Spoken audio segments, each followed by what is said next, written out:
Hello and welcome to Sci-Fi Vision Presents Fandom Access for December 29th. And tonight we will be breaking down the episode of Rock and a Farway, which is the fourth episode of the first season. I'm here with Scarlet. Julie's obviously not here quite yet. Yeah. We'll be here in a few minutes, hopefully, if all goes well.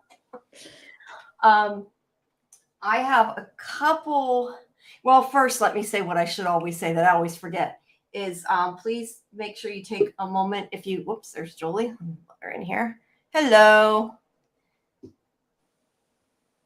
Maybe. Maybe she's here in spirit anyway. Yes, indeed. But if you haven't, please take time to like and subscribe the video and subscribe to Sci-Fi Vision on YouTube, and also check out Julie's channel, which Julie B Deep Dives, which is in the description of the video, as is our Discord, which I'll also post a link of in the chat. Make sure that you join it because we have our rewatch parties every Saturday the night before we do the stream. We were talking about maybe doing some more. We'll discuss it, but for now, everything's there. And also the other announcement is that starting next week for the 3 weeks, just for the first 3 weeks of January, we're going to be moving the show till 11 p.m. Eastern instead of 10:30, which I'll try to remember to tell people as they come in, just because it's going to be use the stream, so there'll be a different show going on then. So make sure next week that you mark that down. That will be a bit later. Well, Julie, can you hear us now? I hear you now. Sorry, I don't know why I couldn't hear anything. I'm having internet issues, but hi. Hello. Welcome, everybody. I see Peter's already in the chat. It's morning. I know it's always morning for him. Yeah. But hey, Alice is there. Was in our chat last night. But anyway, so we're going to talk about the fourth episode tonight. I had marked down a couple things, and I'm going to wait mostly to make a video, but I had mentioned to people that I had bought the pilot script, a copy of the pilot script, and was taking notes on some of the things that were different, that kind of stood out, or things that just were important. I thought people might want to know about. Like I said, I'm going to probably make a video rather than going into them all right now. But before we discuss the fourth episode, so we're not going completely out of order, I was just going to mention a couple things. Some of them are things everybody already knows, but I think it shows they're important because it was in like capitals. Whoop, we lost Julie there for a second. Yeah. One of the things that is kind of obvious, but that was, like I said, seemed to be like, shown in the script as important, is that they make a point of saying that there's a pool for a hotel, but there's no hotel. And also the fact, which I hadn't even thought of before, although I guess sometimes, according to Alice, who was saying, I think it was Alice who was saying that this happens in small towns, but, the diner, the hotel sign, not the hotel, but the pool, and the church, like they're all in the middle of a street that's residential. Which is, I guess, not usual. But a lot of, so I guess that, we had talked, I know last night in the chat about where all these things come from and why they seem to all be jumbled in together. But I know we've talked about that stuff on the stream before. But some of the other things that stand out, for one, is that Norman and the Lake of Tears and everything, the other little character's name is Harold. Oh, yeah, that's right. I haven't read this. You're talking about the pilot script. Yeah, I've read it. Yeah, the pilot script. Hey, everybody. Yeah, I don't know if that was just like a joke for Harold Perrineau or don't know, but its name is Harold at any rate. Interesting. I wonder if it's supposed to represent Boyd. I don't know, maybe. But certain things are changed, which I think were more logistic, like just they changed as scripts get changed. Like certain names are different, like Father Cautry is Father Kelly. Yeah, because he was originally Irish. Yeah, so they changed things like that. And obviously Jade was a woman. We know that, everybody knows that. And also there were two other people in Jade's car that they talk about that had died.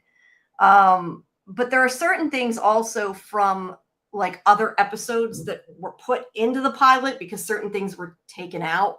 It's, things are always rearranged, but so some of that, I don't know if it was just they changed how they wanted to approach what was first or what, but some of the other things that I think were just the way they changed, like there was a minivan instead of an RV, and I'm thinking that would really be hell to try to film inside, so I can understand they changed that. And things like where people live. For some reason, Kenny lived with his mother at the sheriff's station, which makes no sense because it's a sheriff's station, and Boyd lived in one of the houses. So it's there's a lot of things like that, but some of them are kind of interesting. There's a thing about a key, which I'll save that thing for the video and try to delve into what that might mean. But also, I noticed specifically because I had rewatched the 4th episode again today, that there's a scene between Boyd and Cautry talking about the map and where the people come from, which is pretty much the scene that was with Jade in this episode and Kenny. So that was kind of rearranged. And also Cautry's speech to Boyd that was in this episode about burying more people in a week than they had in 2 years or whatever he says. That was also in there. There's some different things with Sarah. Yeah, there's some different things. Like I said, some of them I think are important. Some of them I don't think are important. But I am going to try to make a video of that and go more into that. I just remember the Colony House was kind of like an opium den. Yeah, it did basically say that. Give me 1 second. I got to move my speaker. I don't understand why my speaker. Somebody keeps moving my speaker in the wrong place. So I can hear better. No, probably when somebody cleaned my room, they moved. Oh, okay. And it's in the wrong place. That's so not anyway, paranormal activity then. Yeah, not quite. But there's different things about like what, that stand out about the town being different and those kind of things. And I think they're interesting. Are they important? I don't know because they changed it. But I think people might be interested, and it's written by John Griffin. So it's cool. Yeah, it's an interesting read, definitely. Yeah, so I'll go into that. Like I said, I'll make a video and post that soon. But what were you guys saying about the like houses in the beginning being on the same street, like a hotel? Yeah, that there's a diner and a church like in the middle of the residential area. Oh, usually there's not places in between houses. Now, apparently that sometimes happens in small towns, but it's not normal, and it definitely was presented in the script as saying that was odd. At any rate. Okay. Yeah, so there's that. I came from a small town, so I kind of think that there are towns that are actually like that. Yeah, I know. As they grew. Yeah, I know. That's what Alice was saying last night. I didn't know that. I mean, I don't see, like, we have a store down the street kind of from us, but it's not like in the middle of houses, which is a little. So anyway, but we'll get to that. The other thing I wanted to do, if I can get it to work, now I'm having to fix, I had told everybody about making a from design. I am going to have to probably open a Zazzle store or something because even though I made money on Redbubble on some other stuff, I can't get my money out because it won't verify. It's a long story where I would complain and bitch a lot. So we'll just leave it. That sounds exactly like my experiences of eBay. Yeah, well, this is my seller's money, and they won't they want my bank account information. Gave it to them, and they still won't give me my money. So I don't know. Well, I use eBay. I have no problems. But this, it won't. It says the phone number is not verified, but there's no place to put in a phone number. So anyway, I wanted to, if I can get this to show, I'm seeing if I can open it. Wanted to give people an idea. Now, I don't know about the text on this yet, but this is what I got so far. Let me see if I can share screen. I want to share this one. Allow. There we go. This is what I got so far. Something like that. I don't know about the text, but I like the tree. So I've been working on that these past weeks. That's cool. So there's a something. But anyway, so just an idea. But eventually, hopefully, I will have that on some stuff because I want a t-shirt or something. So that's cool. Thank you. All right. Well, welcome everybody who's in the chat. Now we'll start talking about the episode, and I'll shut up about everything else for a while. I assume Julie will be back. I'm not sure what her Wi-Fi is out. She's going to reset her router. Yeah. So Julie will be back. Her cat tends to take apart her Wi-Fi. Yeah. Cats can jump around and get in the way. Thank you, Yeah. Golden Child. So anyway, if you at some point want to join our panel, I did post the StreamYard link in the chat just to make sure that you let us know first. So we know that, or if we don't know who you are, if we know who you are, it's not a big deal, but we just don't want to know you're legit and you're seriously wanting to talk about From if you want to join us. But all right, let me close out my other window here. Sorry, guys. All right. Muncher Luncher wants to talk about Jim. You always want to talk about Jim. We can talk about Jim's man bun. Let's talk about Jim's man bun. Yeah, I mean, if you want to call in and talk about Jim, go right ahead. Yeah, definitely. We'll talk about Jim all day. Or night. Yeah, sure. Yeah, but his man bun was something else. Yeah, I forgot that he had that. It was making me laugh. Yeah. When it makes his blue eyes stand out more, so that's nice. Yeah. Makes Yeah. No, it's just different. It looks good, but it's just different. Yeah. Let's see. Dieter says Jade was supposed to be in a bathing suit. Julie said that's one. I can't remember offhand without looking. I can't remember if it said a bathing suit in the pilot. It probably did. It's just she was out of it as Jade was. That part was kind of the same. Yeah, because I think they're still all going to Florida. Oh, okay. Or on their way to Florida, say so where they're they were. dressed in shorts and stuff. I'm sure it didn't say that though. The main thing, like I said, is there was 2 other people in the car that had died. Was it more like a family? I can't remember. No, it was like 4 friends. I took it to be 4 friends the way it was written. Yeah. So, all right. So let's see. Until we get stuff in the chat, we might as well go through some of the episode. I think I got a lot of notes for this one compared to the last episode. The one thing I want to talk about is Victor is drawing. Now we've talked about this, I think, before, but Victor's drawing Julie. And he always says that he draws things to remember. So I find it interesting that he is drawing her. And is there a reason? He says that sometimes he dreams and forgets and later remembers and realizes it wasn't a dream. And maybe all of it maybe really happens and he's starting to remember things he thought were dreams. I wondered if that's possible, and we won't find out till later that maybe he saw her story walk or something and that's why he's drawing her. I don't know. Do you think that might be a possibility then? Yeah, I think so. I think that maybe because Julie pointed out from the I think it's the pilot episode. Well, maybe it's the second episode when they get to Colony House, but But Victor, when Julie's tied up in the kitchen, he tends to act like really casual around her, which he doesn't act with other people. Like he's known her from before. He asks her questions, so I think that he must have some kind of prior knowledge of her or feel comfortable around her. Yeah, from the story walking, I'm assuming. Yeah, the only other thing I can think is maybe it's because she's younger, but I mean, she's clearly not as young as Ethan, but he probably to some extent feels more comfortable with younger people. With kids, yeah. But I think, Chris Smalls agrees with us. I definitely believe Victor met Julie while story walking. I just hope we see that soon, if that's the case. I think that there's a good possibility because he does act pretty familiar. I mean, don't get me wrong. They have Victor acting odd at the beginning because they want you to kind of get that weird feeling from him. So, but I do think that I think they set up a lot of creepy in the beginning. Just in general. Yeah, they did. So we also see Trudy in this episode. Love Trudy. Trudy, who named her pillow Meredith. But no, I don't know. It stands out to me the fact that she says things that matter to you should always have names. Do you think there's hedgehogs on her pillow? Because I picked an icon with hedgehogs. Is it a pillowcase? It looks like a pillowcase. Yeah. Well, it's a pillow the pillowcase has little hedgehogs and chairs, I think. Chairs? They look like mushrooms to me. Oh, okay. Well, I got that covered too. Yeah, they're cute. Maybe it's the mushrooms they're smoking there. I doubt it. Yeah, no.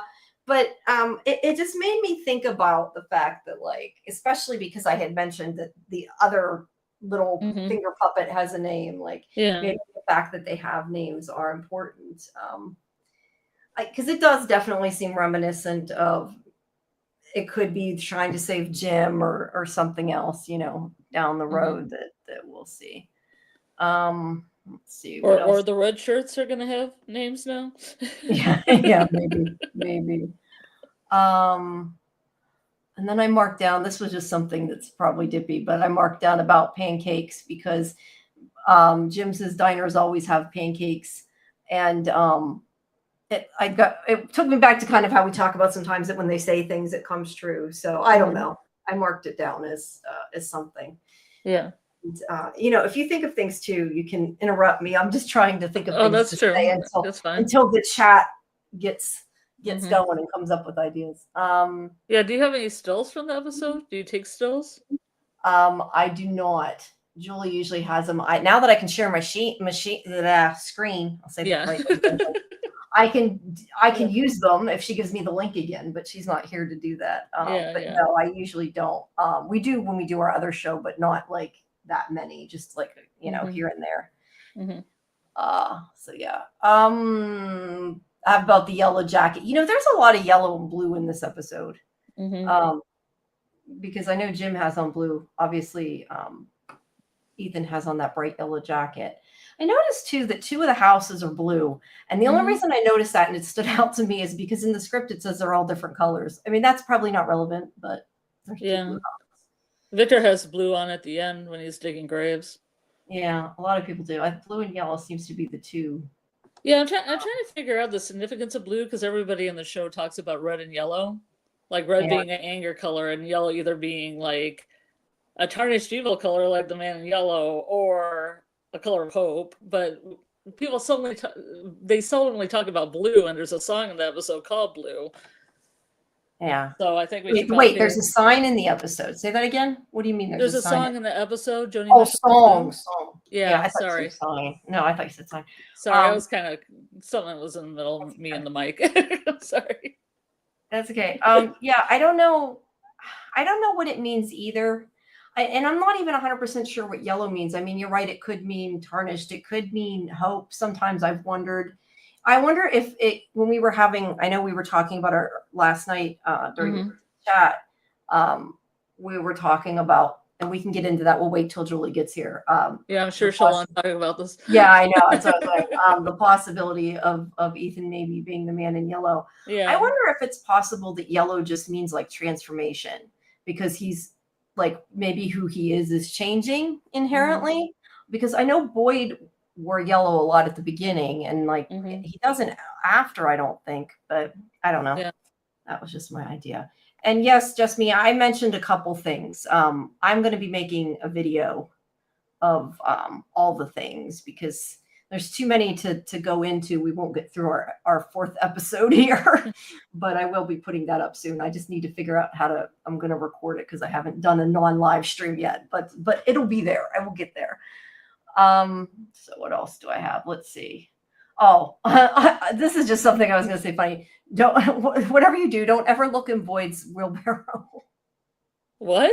Don't ever look in Boyd's wheelbarrow because he's always carting bodies in it. Oh, yeah.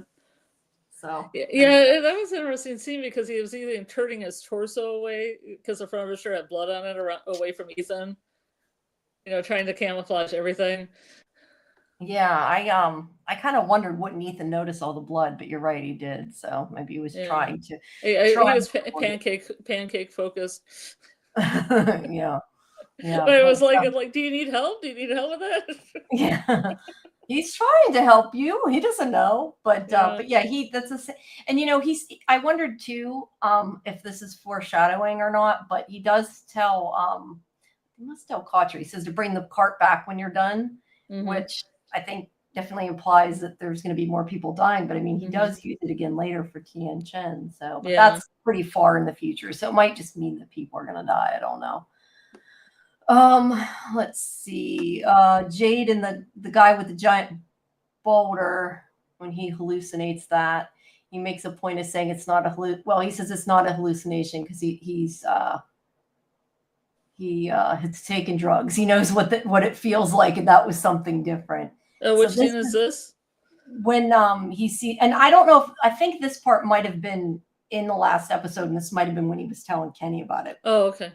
But when he sees the guy that was crushed by the boulder, who was potentially a version of him, which I think is the man in white. I mean the man in yellow, but that's my own theory.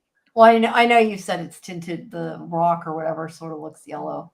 Well, Yeah, so I don't know. it's the use of voice, like the use of the scream that comes through Jasper and him, and the fact that Man in Yellow we think he manipulates the radio and he manipulates the RV, walkie-talkie. I mean the radio in there. Yeah. I think the voice thing is all connected. I think the voice thing is connected, but I kind of feel like the screaming is almost just done as a jump scare for comedic effect. So I don't know. I think there might be more to it than just that. There could be. Though it is a great jump scare. It's a great jump scare. It's always been Jade too, hasn't it? That's seen the screen. That's what I thought. Yeah. Let's see. I feel like I'm going too fast here, but people in the chat are quiet. Talk, people. Yeah, but I also need to know what scene. If you could explain the scene first, since I don't have a photo, so it'd be nice to have that little lead in. Okay, of which that I was talking about the scream. No, like when you go to a note, what scene it is, so I can get. Okay, sure. And find it. Okay, I can do that. I've been going in order, but I can do that. Yeah, because where are you in the show now? Let's see. I am at. Well, that was just when Jade was telling Kenny about what he saw. Yeah, but when does that take place? Does that take place before the last train to Clarksville plays on the diner jukebox? I don't know because there's music more than once, and I don't know which song that is. Okay, because I didn't know if you had any comments about the last train to Clarksville, because I've been taking notes about the music and books that are used in each episode. Okay, there was music when they first came in the diner that was before that. Before Sarah comes in, but it was not the one that Jim and Tabitha heard. It was the other one. So so it's like Last Train to Clarksville by the Monkees. Are you familiar? No, I mean I think I've heard it. Like it sounded familiar, but I don't know enough about the words to know. Well, it's interesting because it talks about meeting somebody at a station, but then it also talks about talking on the telephone. Oh, that's interesting. Which is interesting with Jim. Well, with Kenny, with other people have gotten mysterious phone calls. Yeah. And I was gonna say we don't hear the voice on the radio in this one, but we do hear the radio static in this one. So we know it's coming. Okay, Muncher is taking a break to go watch Game of Squiddy. I assume that means Squid Games. Okay. Well, there's Julie. Hello. Hi, Wi-Fi's back. I'm so sorry about that. That's okay. I was just kind of going through the episode again. We were waiting for you before we went into the Man in Yellow stuff, but before we do that, I did want to mention this scene because it ties into the whole Ethan thing. And this is when they're eating breakfast in the diner. Let's see. Ethan's asking if they live there now. Oh, I was telling her if you do have pictures, I can share the screen now so I can get them to work, but I don't have screenshots otherwise. But anyway, yeah. But he's saying that to his father that he thinks it's probably a hero's quest, like Norman had to go to the Lake of Tears, and he says probably have to save someone if we want to go home.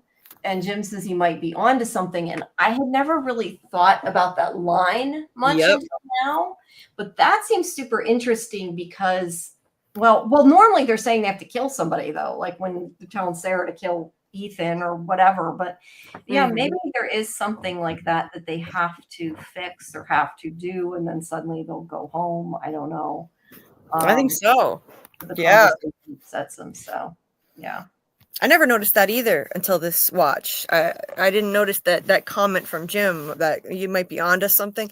I think that's a hint. Yeah, I think, and it could be the whole idea of saving the children, but we don't know what that means. Maybe saving their souls, freeing them, because I don't think that they can go back and stop the sacrifice from happening. Personally, I don't think that can happen. Yeah, I don't think they can either. Then Victor comes in the diner, and he tells Ethan that the trees have moved 4 inches, which is bad because they're closer.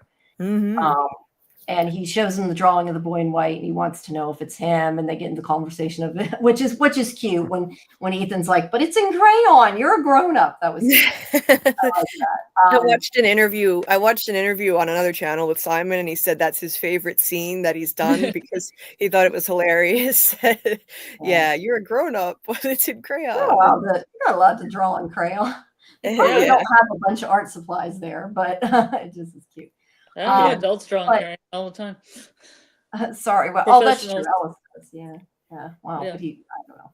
But Victor says that means he was real. So Victor at this point was still saying, I guess, thinking maybe it was a dream.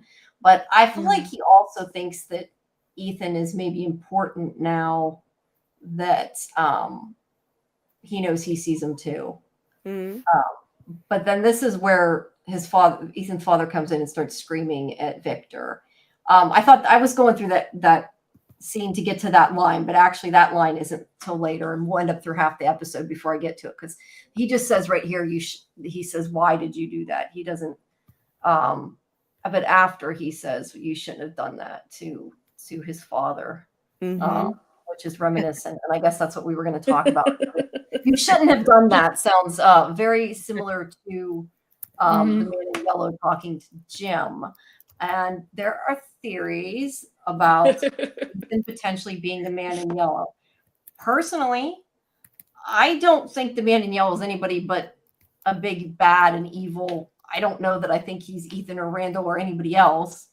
But that line does kind of sound like that. And Ethan is wearing yellow, but I don't know. I mean, they could have written that line and not, later on wrote the other line and not even realized it was. I feel it's fully intentional. I don't know. Writers write, and if they write the line exactly the same, I think there's some, we should pay attention, strict attention. Yeah. I mean, it definitely stands out, but I think the biggest issue, and this, we discussed this some last night, but why would Ethan kill his father? Because Jim's horrible. It's because of that man bun. Yeah, he doesn't like the man bun. I'm coming up with my own theory. I'm kind of doing my own little story walk, and I think I can actually come up to a theory of why he would actually eventually kill his dad. Okay, so tell us this theory. Go ahead, and I'm going to turn this. I don't have it all done right now, but it starts with maybe Julie asking Ethan to be with her when she's story walking, and then they hold hands or something, and he goes story walking with her, and he gets left. But the rest of it has to do with his exposure to death, all this stuff, and maybe I feel in my heart of hearts that Jim's always had ragers, and maybe he's inherited that rage from his dad, and seeing all this death and everything maybe makes him go back in time, I'm going to say maybe 60s or 70s. I don't know how they get there. The writers will have to do this. But he grows up, but he faces death so much with these cycles. He sees people die that he wants people to live forever. It's intentionally good that he wants people to live forever, but it gets corrupted. I like that. I really like that. That's the encapsulation of it, but I'll fill it out later.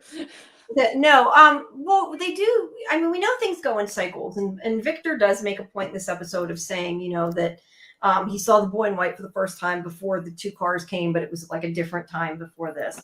And I know we've talked in other conversations before about how, the cycle is starting over again, how Ethan is probably important to this, and that maybe Ethan kind of fulfills Victor's role. I mean, maybe there's a possibility that Ethan's going to end up there 40 years by himself like Victor did. And maybe Victor ends up, a good person where maybe Ethan does not. I don't know. I mean, there's ways it could work. But he would have to live out his life, become old, and then story walk back. I tend to think, and I know you seem to, I think, not disagree. Necessarily. Well, how else would he be old then? Aging. In the past. If he goes back to the 60s and he ages until 20, when does Julie arrive? Maybe 2024, 2025, she's older. He's right, but aged. yeah, but that's what I'm saying. Like they would have to have them live out their lives in the town and be stuck there until he gets old. Like otherwise, he couldn't go back to do what to kill his father if that was the case. But going back. That's true. I guess He's if going he to be was that out, age. going He's back. like You're probably right, that you're right, age, you're and he's in real probably life, that. yeah. No, yeah, you're right. You're right. He's probably that age and stuck somewhere. Maybe like you've seen earlier, like in the Cannibal Village with the runes and stuff that bind someone. He's been bound by somebody, and that song by Jade woke him up. But he could be there the whole time. He could have aged to that point. See, there's a Like show that I Vampire could reference to back that up, but I can't reference it because I'll be spoiling stuff for you. But there is a show where something like that happens, and yeah, someone gets stuck in the past and ages, and yeah, that could absolutely happen. And that's dark, I know. Yeah. Yeah, I think that's spoiled. Well, I mean, I've seen enough of it to kind of get that that's probably what's going to happen. Yeah. Yeah. I'm trying to mortar through it, Julie. I won't spoil it for you, though. I mean, it's definitely possible. I guess I don't want that to happen, so I don't know. But my thing with that is, if that does happen, it does have to mean one of two things. Either, like you said, Ethan somehow story walks and gets in, and they're able to story walk to the future, which we don't even know yet. But if they're able to story walk, he somehow gets stuck in a different time or whatever. Or he has to live out his life there, which I don't like the idea that they're there for another, 70, 80 years. Like that really sucks. I'm hoping that they prevent that from happening. So I guess I don't want to believe that he's still there then. Can it be possible? Yes. Anything in this show can be possible. Yeah. But I personally don't think that Ethan is the man in yellow, but I see what you're saying, and I understand what you're saying. Yeah, but I'm not going by what I want. I'm going by what I'm seeing. Yeah, okay. But I guess I'm saying I don't. I want all sorts of cool shit to happen that I know it's not, like Taryn's like whole Victor Hugo, and somebody else's alien theories. I'd love them to all be mingled up, like Victor Hugo and a UFO. I love that. Somebody going through time collecting artifacts. I love that. I don't think any of that's going to happen. I'd love that to happen. Yeah, and I also don't want Ethan to be the man in yellow. But I can't deny the stuff that you pointed out. It's like, no, I definitely see the stuff you pointed out. I just think that people are so focused on, and I'm not meaning, you guys, I'm just meaning in general. People are so focused on making other characters be characters we know. Like I've said, Martin and the man in yellow. Like I tend to just think the man in yellow is the man in yellow because it's possible that line is similar, but like they didn't realize it, or that it means something else. I don't know. Yeah, but I think there's a lot of things with like Randall B. and Martin and stuff like that. People don't have the evidence from the show to actually back it up. Yeah. Yeah, I mean, those definitely could mean that. I mean, I'm not saying they couldn't. It definitely can mean that. I just don't know that right at this point. I think that, but I guess we have to wait and get more evidence, more information. Chris thinks the evidence is undeniable. I definitely see the connection. I don't know. I have to have more proof. I never remembered into the rewatch that he wears yellow a lot. I was like, Ethan doesn't wear yellow, and I'm like, oh, okay. He does wear yellow, but a huge yellow sweatshirt. But to be fair, a lot of people do wear yellow. It's not just Ethan. And the thing is, though, it's not just the yellow. It's the combination of all the things that Scarlet was pointing out, like what he said about how to Jim, you shouldn't have done that. And one of the things that really, to me, is very convincing is the way that it could explain what's written on Sarah's arm. That is something that we have been debating and pondering and going crazy trying to figure out since the beginning. Sarah gets that message, kill the boy, on her arm, and she looks up, there's Ethan sitting there in a yellow jacket. And it's just like, it would explain why maybe some force for good who's trying to make this stop, maybe that's a force for good that's putting that on her arm and telling her she needs to do this to try and stop this from happening. It would explain it. It would be a possible explanation for that. Yeah, my only thing with that is you say if it's a force for good. I tend to think that voices that are talking to Sarah though aren't good. So I wouldn't don't say know. pure good. I would say ambiguous good, because And against obviously the Man in Yellow at it's any rate. it's like the concept of going back in time and unaliving baby Hitler. It's like someone, a force for ambiguous good, is trying to make this all stop. So you unalive this boy, stop him from becoming the Man in Yellow, and then maybe everybody can all go home because none of this will even happen. Maybe the Man in Yellow was instrumental in keeping them all trapped there.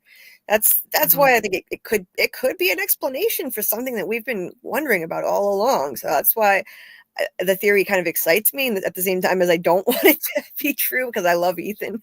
But yeah, it's interesting. It's interesting. Now, okay, I don't know if a good job using unalive. I know you know that you don't have to do that when it's not in print, right? Well, sometimes you got to be careful. I've seen a lot of YouTubers using that instead, so I'm trying to use it more just in case.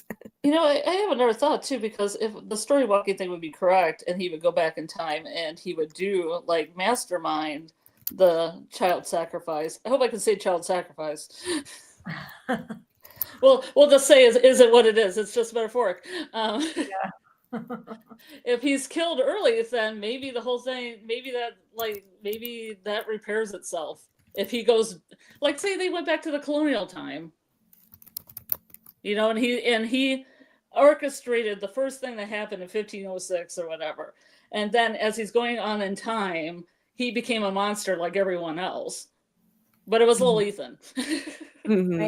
See, that also. But if you kill him early, then none of that happens. See, that's true, but I don't know. See, that also throws my theory out too, which is, I guess, why too I don't think it's the case, because I still tend to think that the Man in Yellow is the one that made everybody immortal.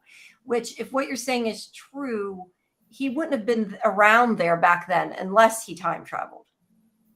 He's a story walk. He's an unfortunate victim of a bad story walk. Yeah, like a bootstrap paradox. A story walk on bad. It definitely could be a bootstrap paradox. I just kind of don't know that I want them to go there. I don't know. Let's see. Because I don't know, because I keep on bringing up the Endless and stuff, but there's a kind of a sequel film to it called Psychotronic that has like somebody does do kind of like a little story, well, kind of like a time walk or whatever, but can bring things with them if they touch them, like his dog's leash. He can bring his dog, or holding hands. Yeah. And Julie and Ethan held hands at one time, but he did unhand himself, so Yeah, I don't know. We also don't know if potentially Ethan could story walk himself. Although I tend to think that Julie can story walk because she's one of the Cicada 3 as opposed to who she is. We don't really know that. Actually, yeah, Scarlet too. You reminded me of like things of this like this have been done before in other shows. Similar concepts of like holding hands and being able to travel together, like in Fringe, which was made by some of the same people as From. They actually could travel to a parallel universe by holding hands with someone who had the ability to do it. So that did happen. I recall. I'm pretty sure if I remember correctly. I don't remember how they traveled. I just remember they had the machine they turned on, and that was part of how they traveled across. And then you were also talking about Ethan's age. Once he gets to a particular age, we're gonna have to drop him in the past. It could be. It could solve. He is gonna age as the actor. It'd be so dramatic too. Like they let go of hands, and Julie's like, "Oh no!" and she can't find him. I don't know. I think that if that's the case, I think that there'll be more, have to be more clues next season. Jasmine's asking, can Julie story walk to the future or just the past? I also think this is an important question. I personally tend to think she can only go backwards because Ethan says, that you can't change it. You can only visit places of the story you've already been. However, as I said last night in the chat, there are a lot of people though when they're reading books that skip to the ending. To the end. So I don't know is the answer, but I don't know. I do think that that's something that, regardless of whether this whole Man in Yellow thing is the case, I think is an important question that we need to be asking and that we need an answer to. Now, Golden Child is saying, I think everyone in current Frumville has a bloodline relation to the original people of Frumville. I'm not sure if you weren't there for our chat last night that I'm not sure they'll understand what he's talking about is my only, because we were talking about past lives and things, and that, that some of them are there for a reason, or that they have some kind of connections. Like we talked about Bacta and about, how she knew the nursery rhyme and everything. Do they have some kind of special connection to the town or not? We don't know, but that's what that conversation was about. Let's see. Just Me says, why would Ethan as Man in Yellow, though, kill Jim so brutally? I guess that's the big question. That's, to me, the big reason why I don't know that I buy it. Like, I can't. Maybe it hasn't been revealed. Because there are times, and me and Julie have kind of go over these in our lives, when Jim has a rager and Julie looks like she's scared. She's super scared. And I wonder if there wasn't some abuse going on in that family. Some, not physical abuse, but these ragers that, like, maybe. But I think that it would have to be obviously something super horrible to make him kill him in that manner. Mm-hmm. I think that's where the theory kind of doesn't fit for me. I mean, it could, like, if I just keep thinking about the quote from Mary Shelley that Doug Hughes recited on one of his interviews about how monsters are not born, they're made, and they're just a product of all of these circumstances in their lives, and they're shaped and molded by that, and so they're ultimately corrupted. They're not born evil, and if we look at that quote and then we apply it to this, it is possible, that Ethan obviously was not born evil, but it's not out of the realm of possibility that circumstances we haven't seen yet could corrupt him. I don't think we've seen enough right now to justify him murdering his own father, but that's not to say that, I mean, he's still young and impressionable, and it's possible that something could still happen to corrupt him in that way.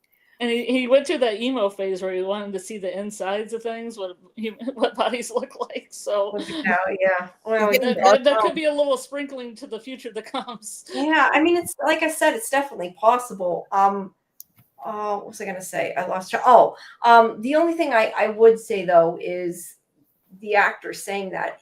If it is the case, I don't think they would have told him that. So, I wouldn't but I wouldn't think that just because of what the actor said. Like, I wouldn't necessarily, if that's what made you think that, or what one of the, the main thing or whatever that makes somebody think that. No, I'm not saying that I think he knows. I know he doesn't know anything, but it just makes you think, like, it may well apply to this. I think people are not born evil, and usually in storytelling, you see like anytime you see an origin story of a villain, like you see from their side of things. They did this in Lost too, like Ben in Lost, he starts off, an innocent child. When you see his backstory as this sweet little kid, you never would expect that he'd grow up to be this monster, this horrible person. So, I see how they would do something similar on this show. Like Anakin Skywalker.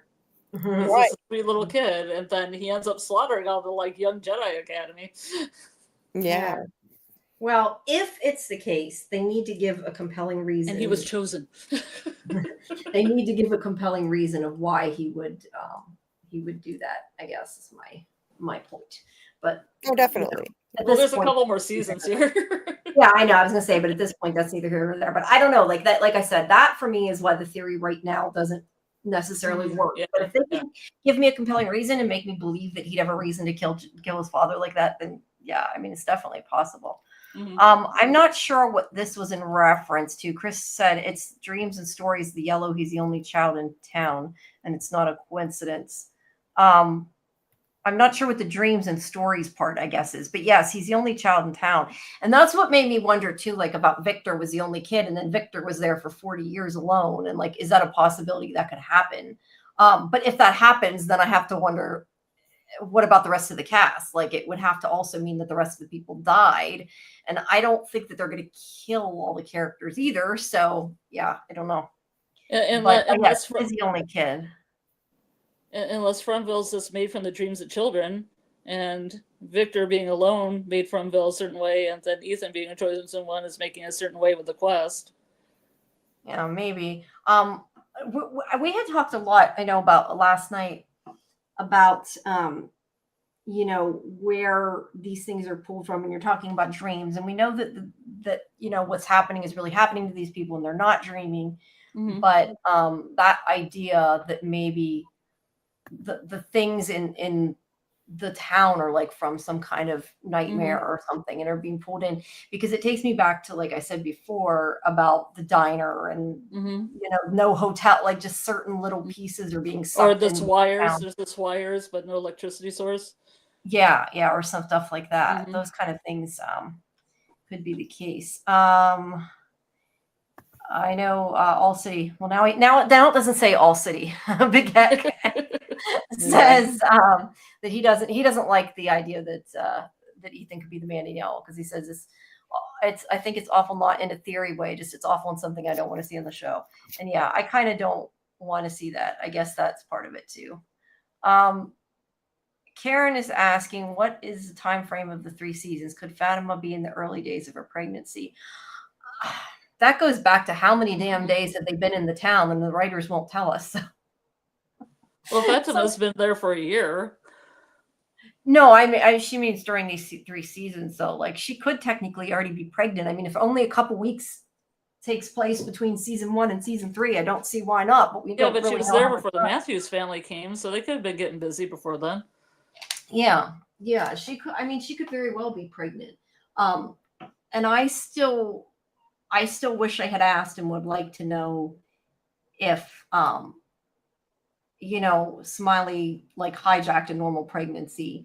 I know I had mentioned this last night. I still think about the fact, although they've done it to death, but a lot of times you have shows about like hybrids, and if it was like a normal pregnancy, yeah, like Blade, but no, like if it was a normal pregnancy, and if Fatima did have a part human baby that was part Ellis's, however you want to say that came from Ellis, it could potentially mean that this reincarnation of Smiley was part human.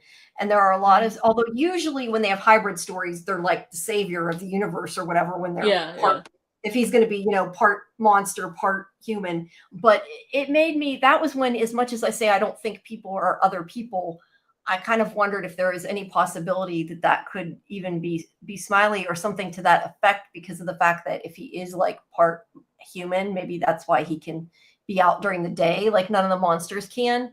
Because I kind of wonder if Smiley's going to have some kind of powers that are different than the other monsters. Although I don't know that it makes tons of sense that it is Smiley. I'm just saying, like, I kind of wonder because of the fact that he's outside during the day.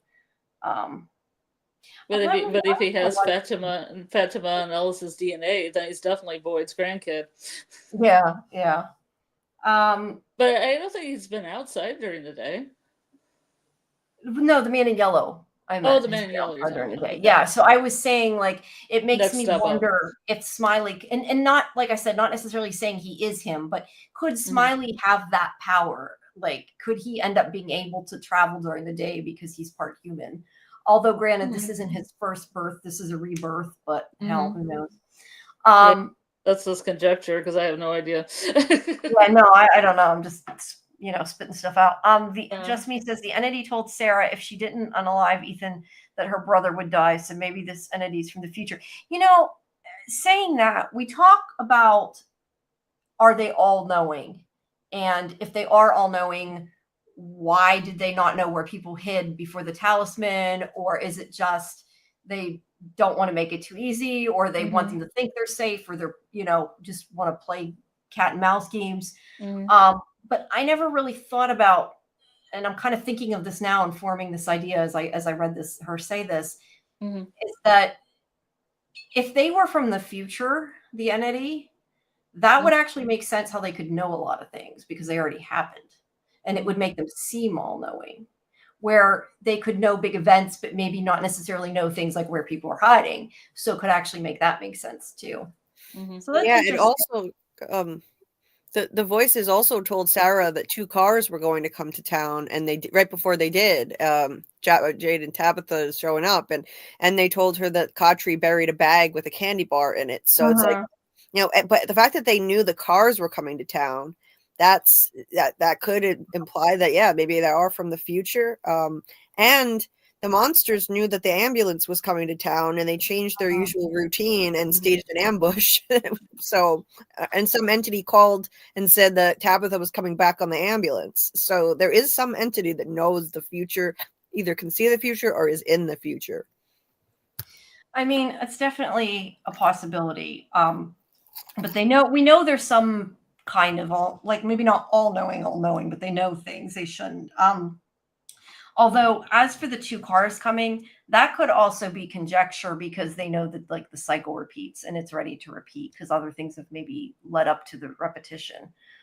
So that part, maybe not. But the other thing that I had thought of, we were talking last night. I know I keep saying we were talking last night, but I mean, we were in the chat. Is that when the crows come to the tree. Now, I think was it you, Scarlet, that said you thought that maybe they're a force of good protecting, or was that Alice? I can't remember. Oh, I believe that they're probably a force of good. From what I've seen. Okay, this is where I can't remember who said what. I can never remember. I think it was probably both of us, but I would be honest. It might have been, but maybe they're warning people away from, don't go any further or whatever. But I was referencing when I had watched Twilight of the Gods. It was about Odin. It was like a Greek mythology story, and it told about Odin, who had 2 pet. I think they were crows as opposed to ravens. Yeah.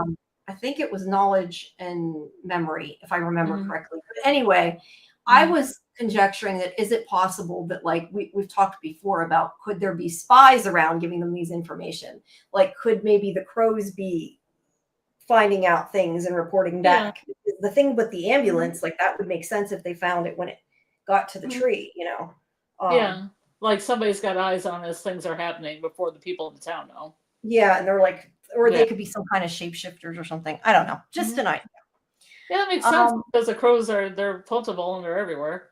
Yeah, they are. But then they're also at the start of the town, so like they would see people coming in. I think the only reason they use crows instead of ravens is that ravens tend to pair up. They tend to be in pairs, not in like flocks.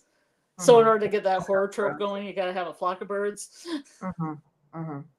And Synchronic, I think that was a movie I was going to watch. I haven't seen yet. You need to watch it. It's fantastic. Was on one of the streaming networks. I wanted to see it. It was like about time travel, right? Vaguely, in its own way. Kind of. But it's about what, like her husband dies or something, isn't it? I don't know if I'm thinking. No, it's not. It's not about that. Okay. It's about a girl going missing, and then 2 people that are paramedics trying to find. The one guy is the best friend to the guy is the father who has a daughter. This isn't the one. And with, there's a drug. There's a synthetic drug on the market called Syntronic that people are getting high off of and having weird experiences with. Oh, okay. I was going to say this isn't that one with the guy from that plays the new Captain America's in. That's something else. I think it might be because I don't really know Marvel movies very well, but I think there's somebody connected to that in there. Let me see. As one of the paramedics. Well, yeah, I'm thinking of the paramedics. That's why I'm saying it was Anthony Mackie, but I don't know if that's.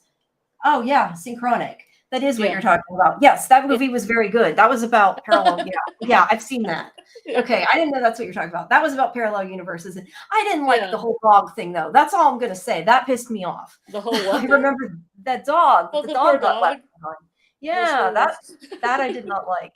Did you ever get the DVD though? Because every DVD by the directors has a cool extra where it's kind of a jokey ending. And you know how The Rock at the end, The Rock has the words always in it. They actually had an alternative ending where you go and you like look at The Rock and there's a little dog's paw that comes up with a little hammer and he's hammering the word always into The Rock. So the dog didn't die. Okay, that's good to know. And he didn't die. He's just being raised by racist people in the South now. Yeah, exactly. That doesn't mean they don't like animals, right? It don't mean it doesn't like a dog. Yeah. Yeah, but that is a good movie if you haven't seen it. Yeah, it is. But let's it has see. that kind of like thing where I mean, it's just kind of like more parallel all the way down instead of like sideways. Yeah, yeah. And you can't really do much within that, like affect it that much. Yeah, yeah. No, but that was a cool movie. It was. Yeah. Chris is saying, I assume he means like in general, just overall, that Ethan could be the author and Victor's the illustrator. Maybe. It's so I mean, interesting. Mhm. yeah, like- an interesting idea. And maybe they're telling this story in the future. Who knows? Maybe it's the crocodile. What is it? The Cromonacle? Yeah, yeah. Maybe You Ethan know, is I K. do think Dillon. Cromonacle is important. Big Hex saying Ethan being Manuel similar to, I don't even know how you say that. I know who he means, but I don't know how you say it. Daenerys? Oh yeah, from Game of Thrones. Burning, yeah, the town in Game of Thrones. I haven't seen Game of Thrones, so I have no clue what Nearby. you're talking about. So other than I know who Last she Christmas, is. though. Yeah. I don't think they're Let's, the same. yeah, no, I don't think so Same either. actress, though. Yeah. And okay, this is back with the Ethan thing. Why would he wait 80 years? I don't know, but I mean, I guess it could be the same thing as like, why is Julie? We think. I mean, we've had this discussion before. It seems like they're implying that Julie in the future came back to save her father, and that's why her hair is different. That's why she has cut on her cheeks to show she's older. We don't know why she doesn't come back right away. I tend to think she tried and couldn't. Like maybe she didn't know how to control it. So, I mean, I don't know. Maybe it took Ethan 80 years to maybe if it's to do with story walking, like maybe he was trying to come home instead or something and was busy. Or maybe whatever he found out Jim did, maybe he didn't find out about it till 80 years. Well, I think there might be a period of time, but then he's bound, like room bound or something, like I feel like the one character where the skull was in the Cannibal Village, you know, and like say it's 60 years, then he gets bound by a room bound or like tied, you know, in a certain way he's only released, and he, you know, in a physical form by Jade's violin playing. Yeah. I was gonna say why even comment about Jade playing the fiddle? Yeah, I don't know about the fiddle comment unless it's to give us a time of reference that it happened to Jim right after he played the fiddle. I know you guys think that the music released the Man in Yellow. Yeah. I think the Man in Yellow came because he was pissed that they figured things out and was mad at Jim for figuring out the music thing. Yeah, I don't know. But I think our theory lies more that he's just a disembodied voice until then. And there needs to be some kind of power happening where he got a physical form. I've seen a lot of vampire films, you know? No, they're locked in a coffin, they can't get out, and somebody spills a little blood, and all of a sudden they come up in their form. But they can do a little mind control or whatever, you know, even if they're in the coffin. Why would the Nkui kids want them to remember and want them to do it? Because we're assuming good. That's why I don't know that. To me, it doesn't make sense that was like a trigger. I think that it just was more that happened. He played a little bit too long. I don't know. I tend to think it was more cause and effect. They figured things out. They played the music. So he was mad and he came and killed him as opposed to it like literally released him. But I thought it was pretty obvious because he mentioned the song, but that's just me. Well, no, he did mention the song, but like I said, I think it more was kind of like, you should, if it wasn't for you, he wouldn't have figured out how to play the song type of thing.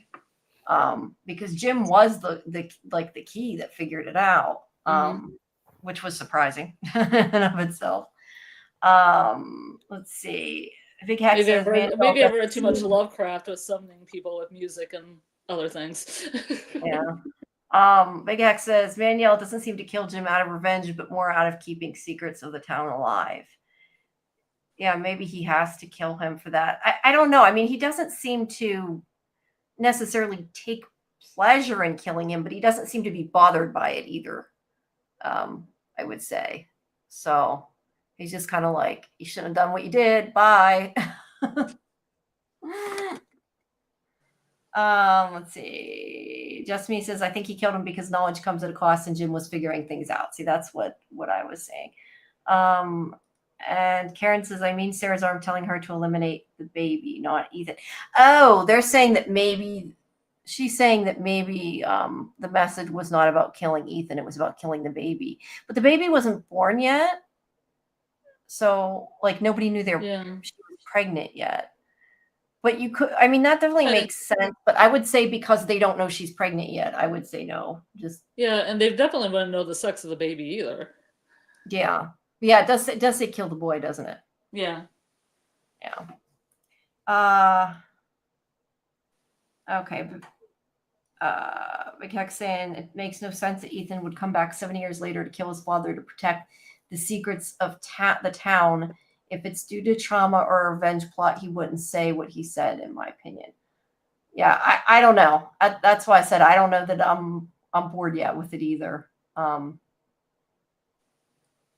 Oh, okay. He does agree with me there. He thinks he's the guy that made eternal life deal with. Yeah, that's what I said. I Yeah. think he made them the monsters. I think he's the one that tricked him.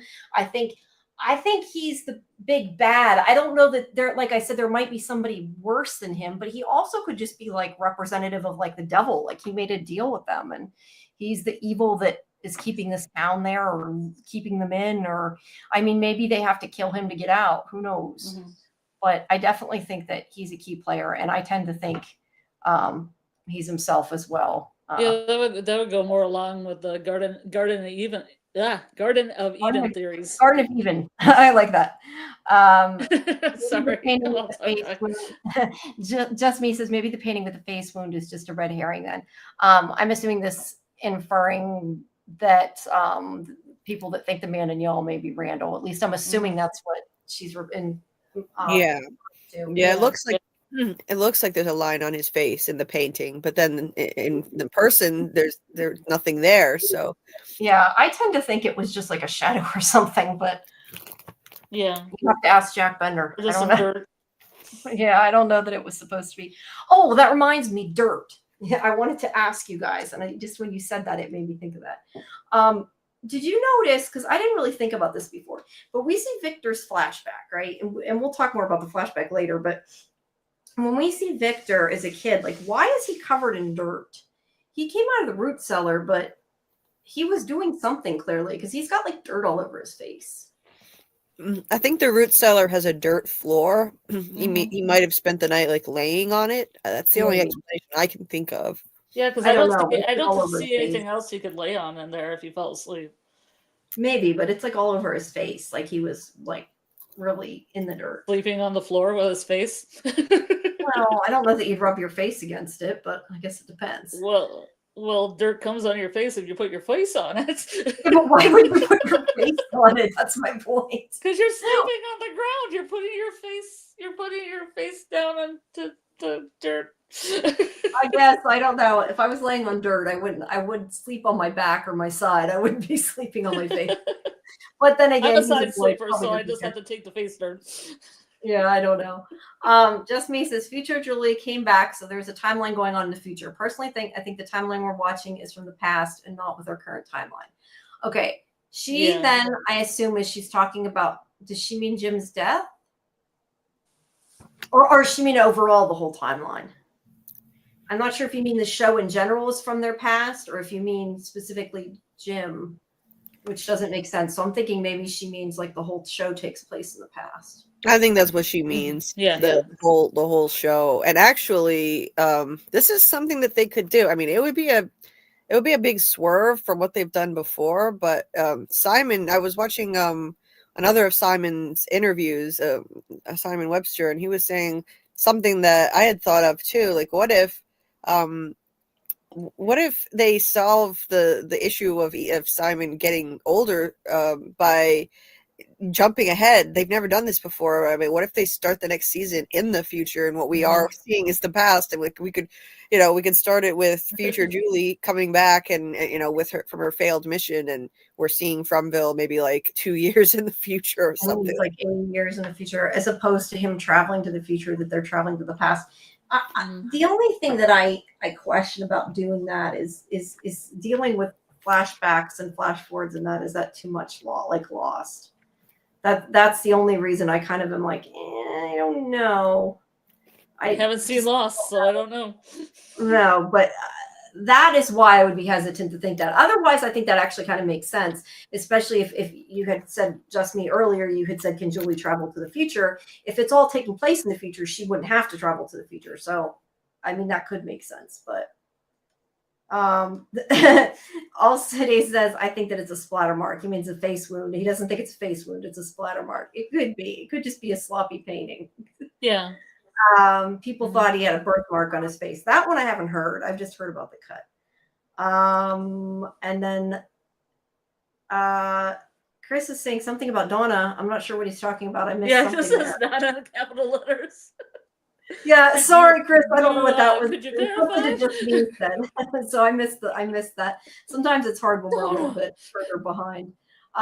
Hey, Mickey B. I don't think I've seen Mickey before. Says exactly. We're watching a past timeline. Julie's timeline, season 3, last episode, where she comes to the past timeline when she tries to save her dad, which is what we've been watching. It's possible we're watching. Oh, okay. So like that is the present as opposed to 80 years in the future. Let's see. Yeah, you could really go all over the place now. I'm just continuing what you said. First season, remember, Julie, most likely she story walked and came across that slow walker, and when she threw the rope, we don't know who threw it. She story walks to the past to tell Boyd. Even in the last episode, she's like, I think this is it. So that means she's tried to already do it to save Jim. I agree. I think that it took her years to save her father, I think is why she's from the future, or whether we're seeing that version in the present. I don't know, but I think that's why she's supposed to be older. We don't know by how much, but I definitely think that she tried. Or do we think she got out of from and came back in, or do you think she's? No, I know you said that because of her clothes. Yeah. I think she just has been trying all this time to save him, whether it's that she didn't know how to control it, whether it's that she didn't know how he died. I don't know. I know you think she left and came back. I don't know. But I do think Ethan is Martin is Man in Yellow. There you go. I do think, though, that maybe Julie's story walks to Martin in her future. I guess if this is the future, her past, whatever. Because Martin did seem to know her, and that to me, that doesn't lead me to believe he's somebody else. That leads me to believe he meets her at a different time, and that it'll get filled in later. There was he always seems to know everybody, though. Oh, I'm sorry, Julie. No, it's okay. I mean, I was just gonna say, it could go either way because he, if he's part of the evil entity, then he would know everything anyway. He knew about Abby and what Abby said. What if it's all just a dream? He said it to Boyd, but you never know. I mean, he could. There was something interesting about the way he said Julie. It did almost sound like. I mean, he could have been putting on an act, but it did almost kind of sound like a tone of recognition. But yeah, it could have been an act. It definitely could have been. He could be a liar. But, that reminds me, though, I did want to mention to you guys, I seen a theory today. And again, I don't know who said the theory. I seen it on Facebook somewhere. I am sorry. I do not know who said it. It's not my theory. But, people have pulled apart this scene a lot. And it seemed like it was just they were tricking her.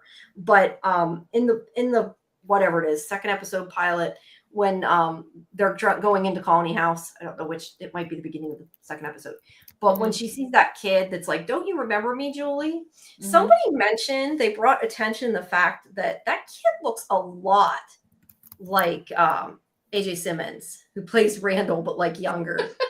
I think it's a coincidence because I don't think he was cast at that point, but he does actually look a lot like him, and they're like, well, maybe that's him from the past, so I will pick an actor that has a perfect facial type just for every other actor. Yeah, I know. But it was funny. I just wanted to throw that out there. But I do still think that the three of them can all story walk. I want to see what happens to them at the ruins.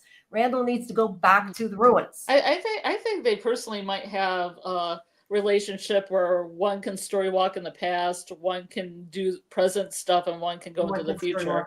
Yeah, and I think it might be Mari because she had that dream where Smiley was walking outside in the light, like he was there during the day. Huh. So she might be like a prophetess that can get like future vibes. I definitely like that theory. Yeah, I like that. They'd be like the Fates, like they'd be like a triad, Yeah. Well, that's the thing too. We know that not necessarily saying in this show, but just in general in mythology and all kinds of things, that the number 3 is often important. And and it was the three of them. And so yeah, that's really a good point, that maybe they all can do something different rather than something the same. But it also makes me wonder about the not comas, when they have the seizures. Like, we know that besides Julie, we know that Elgin has had a seizure. We know that Ethan has had a seizure. Like, we know Sarah had a seizure. Are the seizures connected? Does it have to do with hearing the voice? You know, what is that about? So yeah. Just Me says, did Maniel come through a faraway tree, or was he randomly show up like the boy in white? You know, wouldn't it be interesting, and I'm not saying I think this, but it would be an interesting twist if it ended up that the faraway trees also could take you through time and not just through space. Yeah, but people think that Boyd did travel through time because he had that note in his pocket that said he. Oh, that's true. That's true. Yeah. I mean, it's the only number that appears both in the musical part and in Tabitha's Dream of the Lighthouse, where all the years are written as she's walking up the stairs. Yeah, I will say again what I said before. I think the fact that that number was in the faraway tree, I think was a coincidence. And I think the music thing was to throw us off. I think the fact that it was in Tabitha's dream etched into the tower is what's important. And I think that it's the fact that it was in Boyd's pocket is what made it happen. Yeah, I think lunchbox that Tabby had. Separate. Yeah. And that's what I'm saying. Like, I think the fact that it was one of the music notes or whatever, I think that was completely irrelevant to it. And it was a way to confuse you about the numbers having meaning, because because it does seem like they were all dates, even if all the numbers in the bottle tree were maybe not dates. And we are past the first hour. So everybody, if you're just joining us, number one, thank you for joining us. Number two, please take time to like the video and subscribe to the channel. You can check out all our other past from interviews with our on the video tab. I can't talk today, and that's nothing new. And all our past live streams, some of which include videos or interviews on the live tab. And also there is a playlist. I always forget to mention this. There is a playlist in the channel that has a link to all of our From interviews and all of our From deep dives. So you can find it that way easy. Also, make sure you check out Julie's channel, which is linked in the description, and that you take a moment to join our Discord if you have not already, because we do watch parties for From on Saturday, the night before we do these deep dives. We may or may not decide to maybe do it next week beforehand, because that's the other thing, is that please do know, this is the important thing, that next week we will not be here until 11 p.m., a half an hour later, because there's going to be another show running that is not us. So if you show up at 10:30 and you hear weird people talking from NDB Media, not go see NDB Media's shows, please check out NDB Media as well. They're the ones that host our show at StreamYard. You know, check them out, but they are not us. So if you come in and there's other people talking, that is why. And we'll be around at 11. So you can check us out then. So yeah, those are my announcements. And then the other thing I was saying is that if you missed the part about the script, since I have the copy of the pilot script, I'm going to make a video with the differences and what I think is important and don't. I'm going to make an actual video rather than spending the whole live stream talking about that stuff. So look for that too soon. Oh, and make sure you check out Julie's interview with Simon too, which is on her YouTube, right? Because you put it up now. Yes. Okay. So make sure you check that out too while you're there. I still have to watch it. I will watch it. I promise. I just haven't gotten a chance yet. I haven't either. I haven't had no time for some reason. It is a time investment. It's 42 minutes. Yeah, I was gonna say, it's a nice long interview. So I usually watch them, Julie. I feel like I'm letting you down. It's okay. You devote a lot of time to our lives. You're also, speaking of, for anybody who don't know, you're also going to be talking to Scott coming up soon. Not for an interview, but you didn't do that yet, right? No, I haven't yet. I am going to be able to talk to Scott though. We just have to find a time after the new year. I'm going to waiting to hear after that. We're going to set up a time. Okay, cool. Yes. Yeah. Squawking Dead, who David was on our. Who's David? Right? My memory sometimes is so bad. I am awful. But anyway, Squawking Dead. His channel, not just him. They did a charity for Hurricane Helene and also wolves. I forget the name of the other charity. I apologize, but it's an animal charity. They did a charity thing they had going on to buy tickets to try to talk to different talent that donated their time, and Julie won. Well, Dieter won technically and gifted it to Julie. I'm only saying this now, and I'm saying this again because as from what I could tell from what I saw earlier, I believe they are still accepting charity money for the charity, even though it's over, because they were trying to get a certain amount. So it's Brother Wolf was the other thing. So yeah, there's, if you check their, in fact, I'll retweet it right now. If you check it, because you should, if you have money, take time to donate. There's no more things to win, but that's kind of not the point. It's supposed to be for the donation. Be good deeds. Yes, it would be good to do. But anyway, Julie's gonna get to talk to Scott. That was the roundabout way of saying that in that vein. But anyway. Yeah. I was wondering, do you want to go back to your notes on episode 4, Jamie? Sure, I can do that. And then we'll jump in on the chat in a bit here. We'll Yeah, I can't remember what scene we were on. I'm gonna have to look and figure out what. I was saying that Ethan says you shouldn't have done that. Whenever. So we're back to that one. Shouldn't have upset Victor or whatever. There's a bunch about the clothes and Trudy. That isn't really anything I don't think that needs to be referenced. My next note. What the one about the cross-dressing guy named Charlie? Yeah, with the Armani. I don't know that that's important to the storyline, but I don't have any notes of that. But okay. I did say that Ethan said,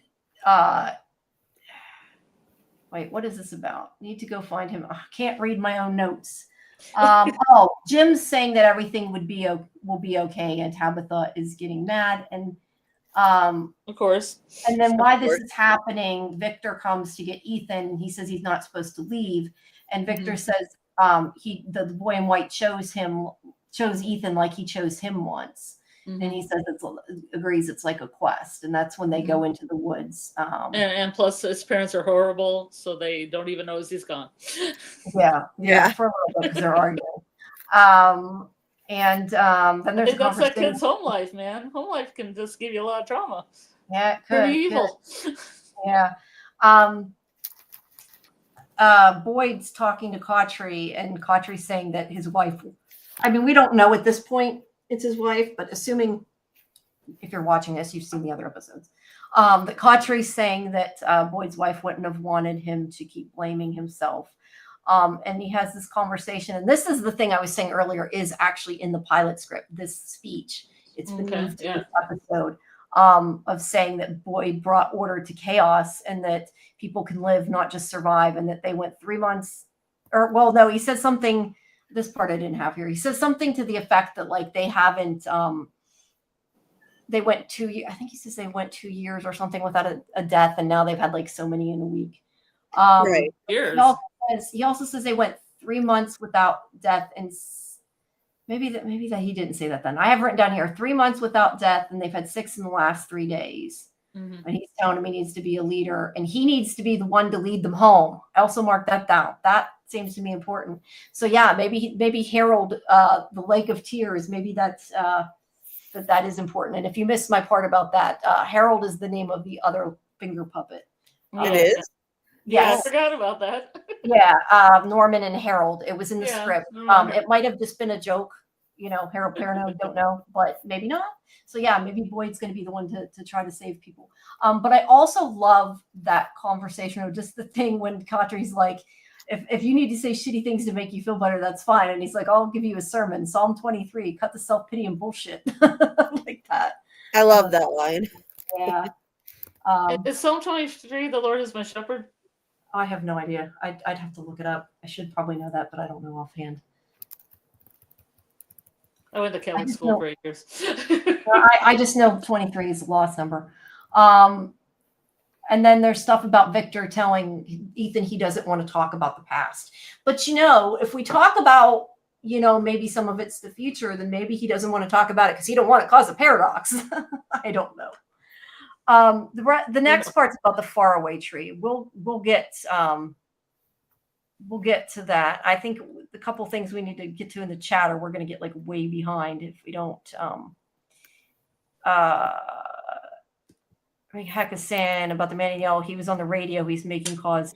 He was conjuring storms. I definitely think the voice on the radio we know is the man in yellow. That's the one thing that was pretty much outright said. Right. Yeah. So we do know that about the man in yellow. Karen says, and Karen, you can call in. If anybody wants to call in to join our panel, please feel free. The link is there. Karen says, I think Man in Yellow kills Jim to prevent him from doing something. And the thing with the music showed that Jim was too smart. Yeah, that's definitely a possibility. And that goes back to, can they see the future? Are they all knowing?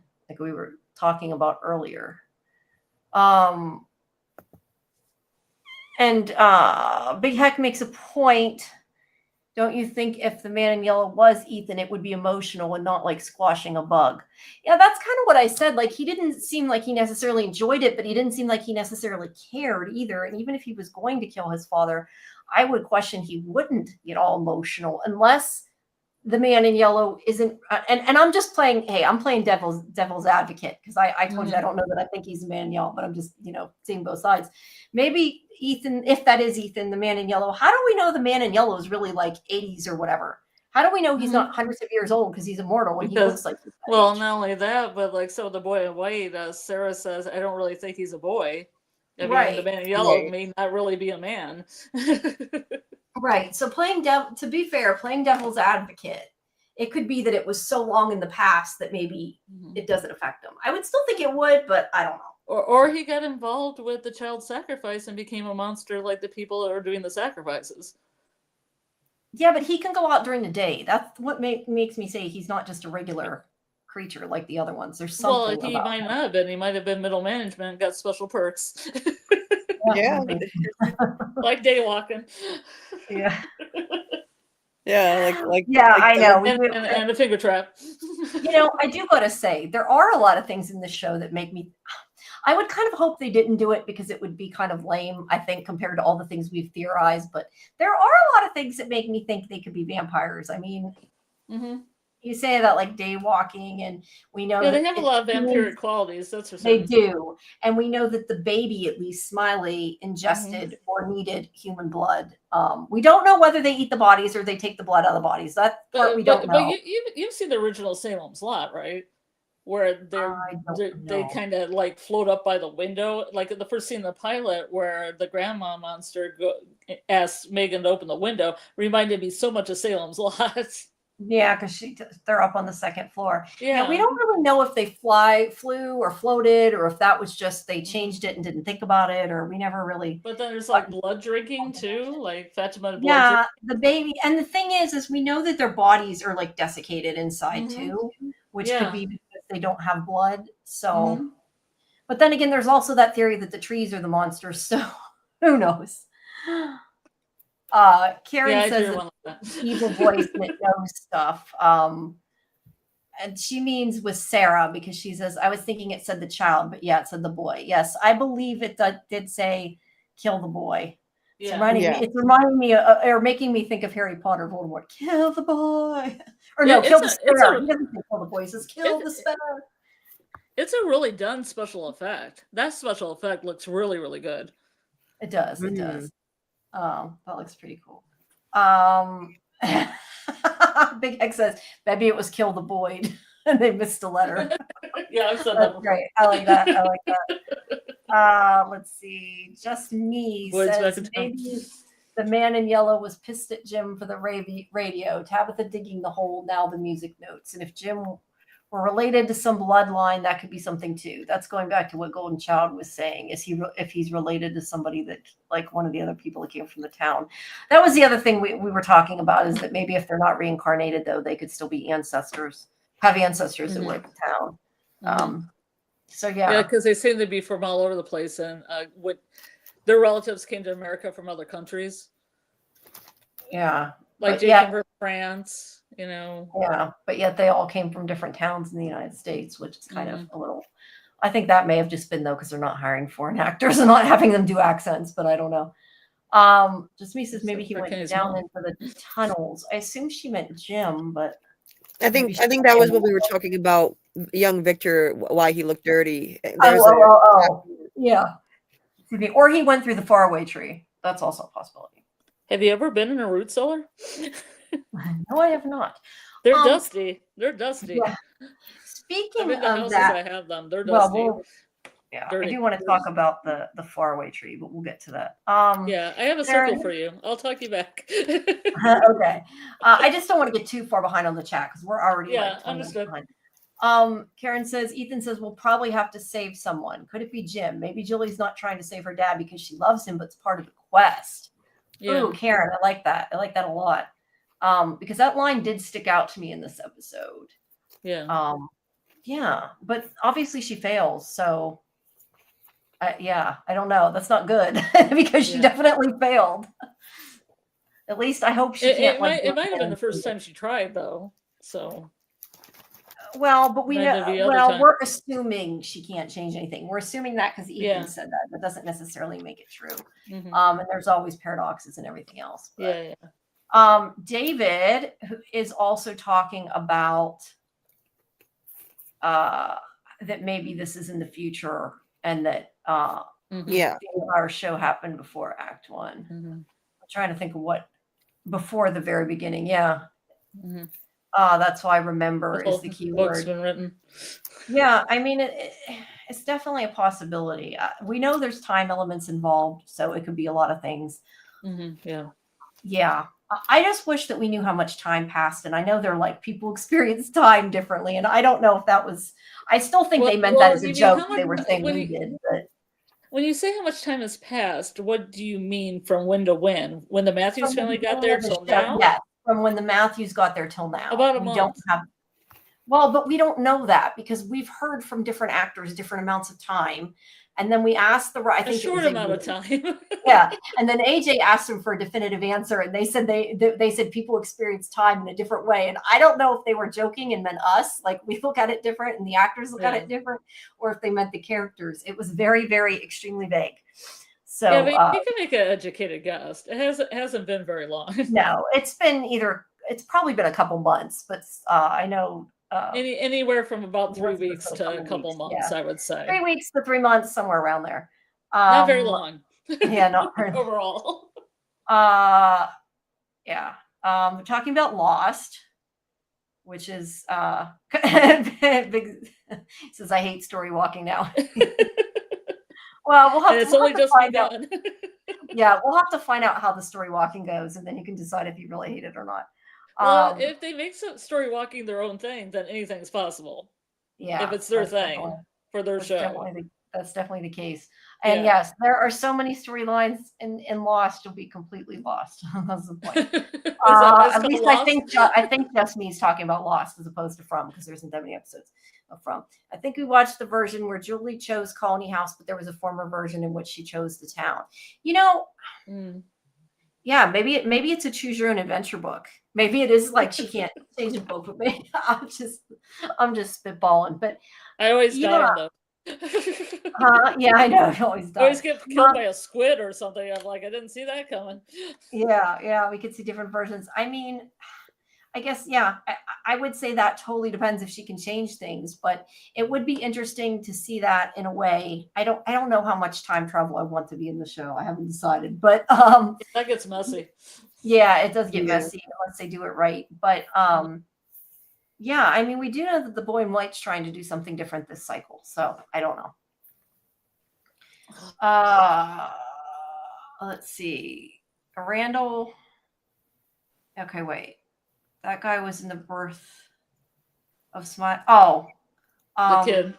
The kid, the one that looks kind of like Randall. Was he? Okay, he probably was. Mm-hmm. But yeah, I was just referencing. Some people think that that's like a younger version of Randall. It doesn't mean it is. Mm-hmm. And yeah, you're right. If he was why would he be with the creature? Well, unless he really traveled back. Yeah, I don't know. I don't know that it makes sense. I just was saying the kid really does look a lot like AJ Simmons. Yeah. Just me says, I think Julie's a descendant of that monster boy. Otherwise, that monster boy saw her in the future already. He might have seen her in the future. I mean, I still think we're going to have things that happen like the rope that we find out that Julie's story walked. Mm-hmm. I just really hope somewhere we find her in the background as we go through these seasons. It's just going to CGI her in the background. Well, no, I mean, like as we're going through them now, like I hope we find them. We probably won't, but it would be with so streaming cool. services, you can just put her in there, put her in every shot. She's always been there until I added the DVD that proves them wrong. Yeah, I do think though, if there are some things that don't make sense, that maybe they'll be filled in because of Julie. But yeah, or it could be Nothing Burger. That kid could have just been trying to manipulate her, so he could kill him. And he just happens to look like Randall. That's all. Just happens to, everybody. He has the right facial shape for all these actors. Oh, she's talking about Lost. Okay, wait, we don't need to go into Lost. Sorry, I thought that was about this. Sometimes I click on things before I actually read them. David says when the show starts, it's already the past, like Lost Highway in a sense. I don't know if I've seen that. Everything has already happened and nothing can be changed. We are seeing them in a cycle remembering. Well, what's happened, as we lost viewers like this. Like you're saying before, the book, you can skip to the end. The book's all there. Yeah, you can skip to the end of a book. And you know, that takes me back to, I said this once before on the show. I think it was on the show I had said it. There is the idea, like, okay, Ethan says that she can't change something. Now, we can take that at face value and say, you know, we've been told that, but again, does he really know? So it doesn't necessarily mean that. But I go back to that whole thing, and I said this before, Karen will know what I'm talking about.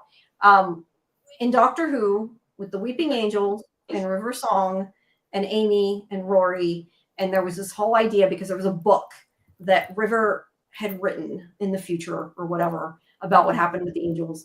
And the point is he didn't want them to read it because once they were aware of the future, they couldn't change it. It happened. So is it possible, like, because there was this whole thing, like she had broke her arm or whatever, and she knew about it, and then he ended up having to break her arm. But anyway, the point is, I know vaguely about River Song because I had a friend explain it to me. It was interesting. Well, right, it is. It's very interesting. But I'm just getting to the point. What I'm meaning is the point I'm taking from it is that the past can't be or the future can't be changed once you're aware of it. Was the whole idea in that episode? Oh, okay. So if you're ignorant of it, you can change it. Right. So it was like if you read that it happens in the book, then it becomes a fixed point in time.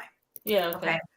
So it makes me question, we're saying you can't change it. Maybe you can't change it is true, but maybe if she's skipping to the end of the story before it's happened, maybe it can be changed.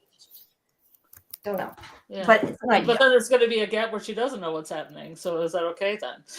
Yeah, I don't know. I'm just saying it makes me wonder if that's a possibility because books are mentioned pretty early. You know, the books that Ethan has and everything. It could be that. It could be going that way.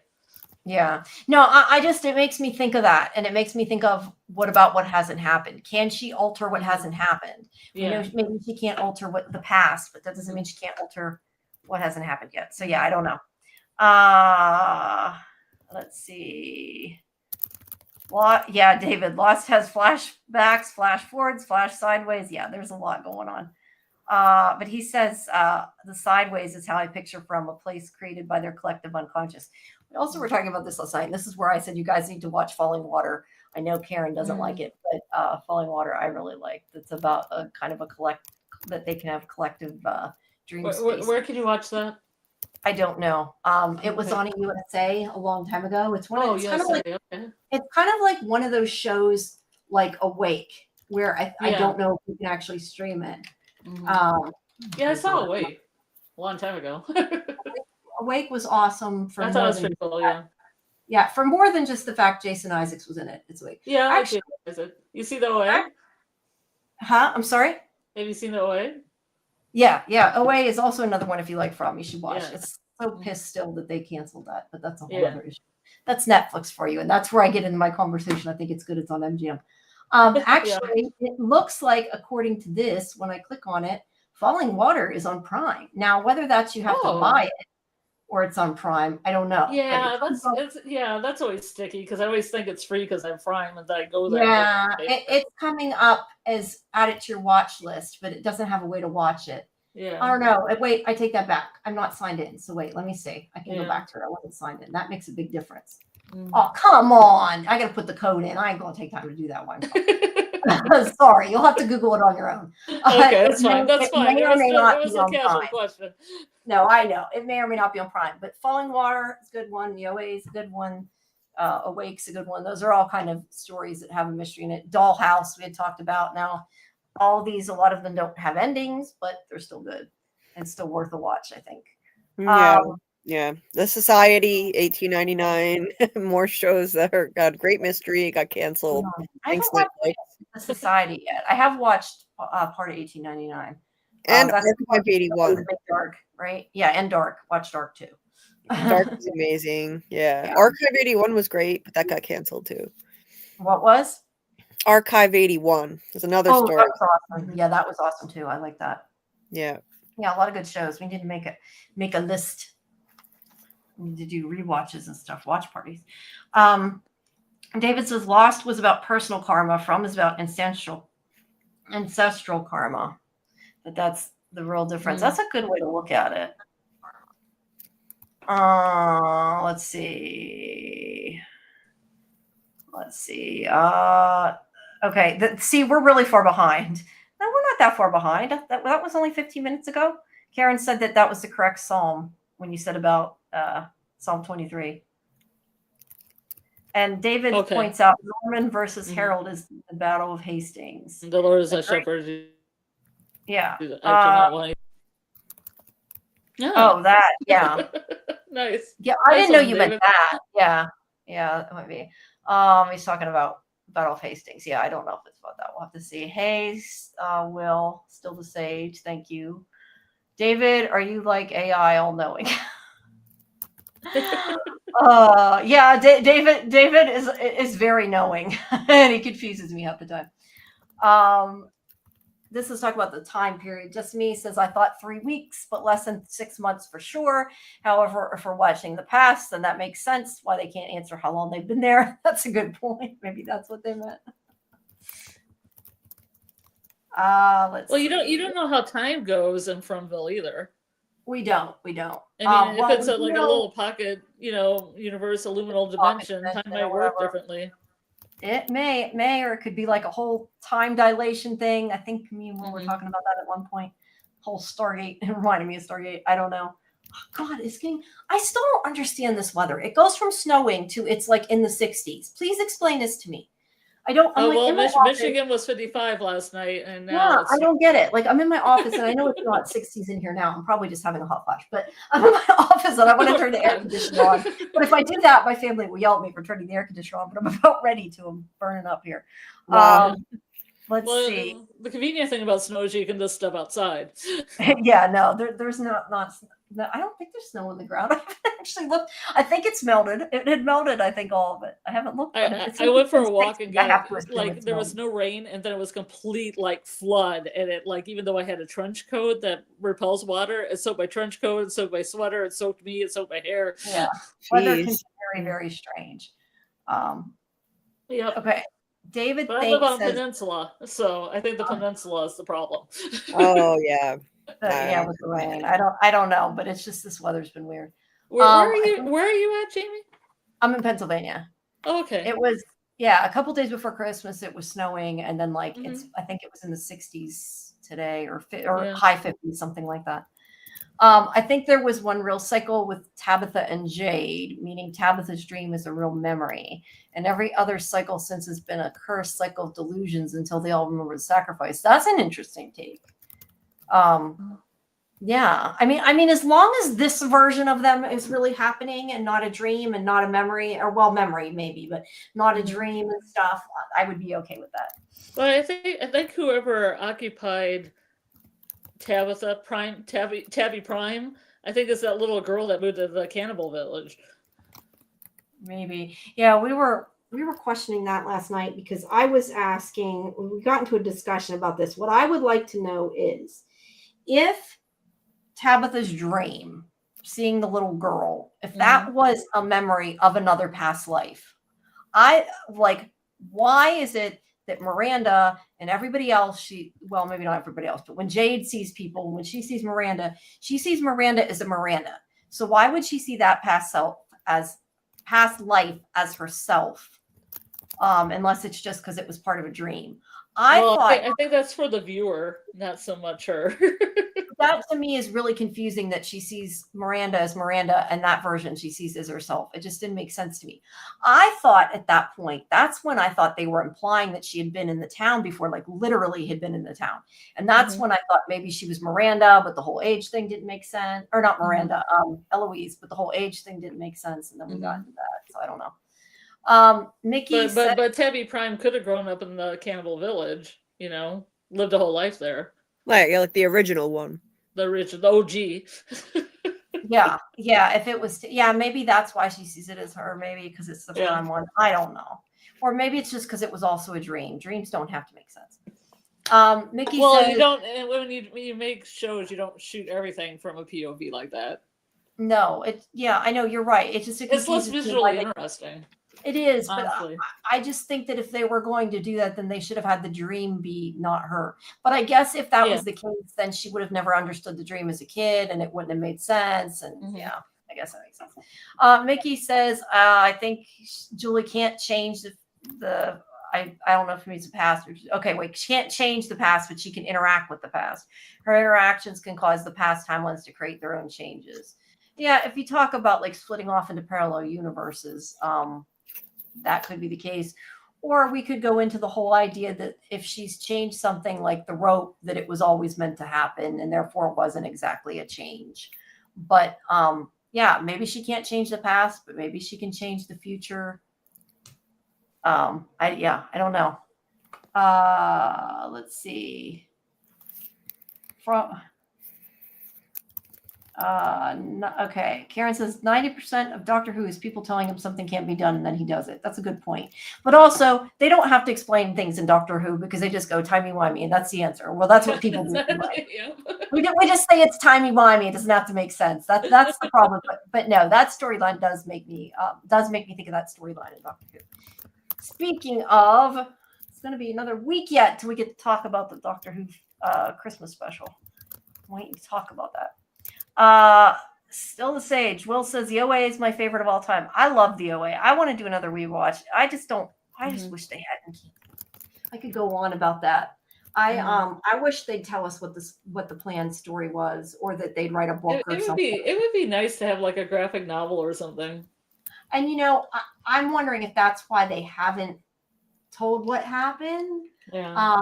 Because I know I had mentioned before, like persons of interest, that the writers actually like told people what the plan was, so people sort of have an ending. And they haven't with the OA, but I mean, from what I've heard, I think that the fact of the matter is everybody is interested in finishing the OA, but they don't have a way to do it. So, the way the channels are now, somebody else could pick them up if they sell the rights. Yeah. But so are they going to be too far removed from it to be able to do it? I don't know. I just remembered Jason when I talked to him and asked him about it, saying that like they all wanted. Well, you got to interview him. That's cool. Yeah, I've talked to Jason Isaacs a few times. I like Jason. Cool. He's cool. Yeah. But yeah, he's great. He's the one person I get pretty nervous when I talk to because well, A, I was a fan way before I started doing this, and B, he saw it, so Yeah. Okay, let's see. Happy holidays to everybody. Yes. Let's see. OA was very good. Not sure why there weren't more seasons, because Netflix sucks and tries to get new viewers rather than caring about their old viewers. I shouldn't say that. That's what I've heard. Yes, I don't know. No, I was upset. I mean, I was really upset. What part of the problem I think with the OA happened is because they didn't advertise it. Do you guys remember how it was like a surprise premiere? I actually kind of follow like Britt Manning, so I kind of knew what she's up to. I really liked all her stuff since like The Sound of My Voice. Yeah, that's one of the ones I haven't seen yet. But yeah, I like The Sound of My Voice. I like The East. I like I Origins is really good. I mean, all the stuff that she does with her partner in crime with the directing and their newer show, what's it called, The Murder at the End of the World or whatever, that was really I haven't seen it. I want to see it. Good. I mean, it's not like twisty like the OA, but it's good. I mean, it's still a mystery. It's a murder mystery. Yeah, I wasn't able to because I don't have the channel it's on, but I really like it. Well, it's on Hulu if you get Hulu. I don't You get don't have Hulu. Well, you have to wait till when they have Black Friday Well, I to get get it. Hulu because I like Only Murders in the Building. Going. I've only watched the first season of that, so. But Yeah, they're showing it on ABC really slowly, so I'll see the cool. second season. They're going to show the second season, so That's cool.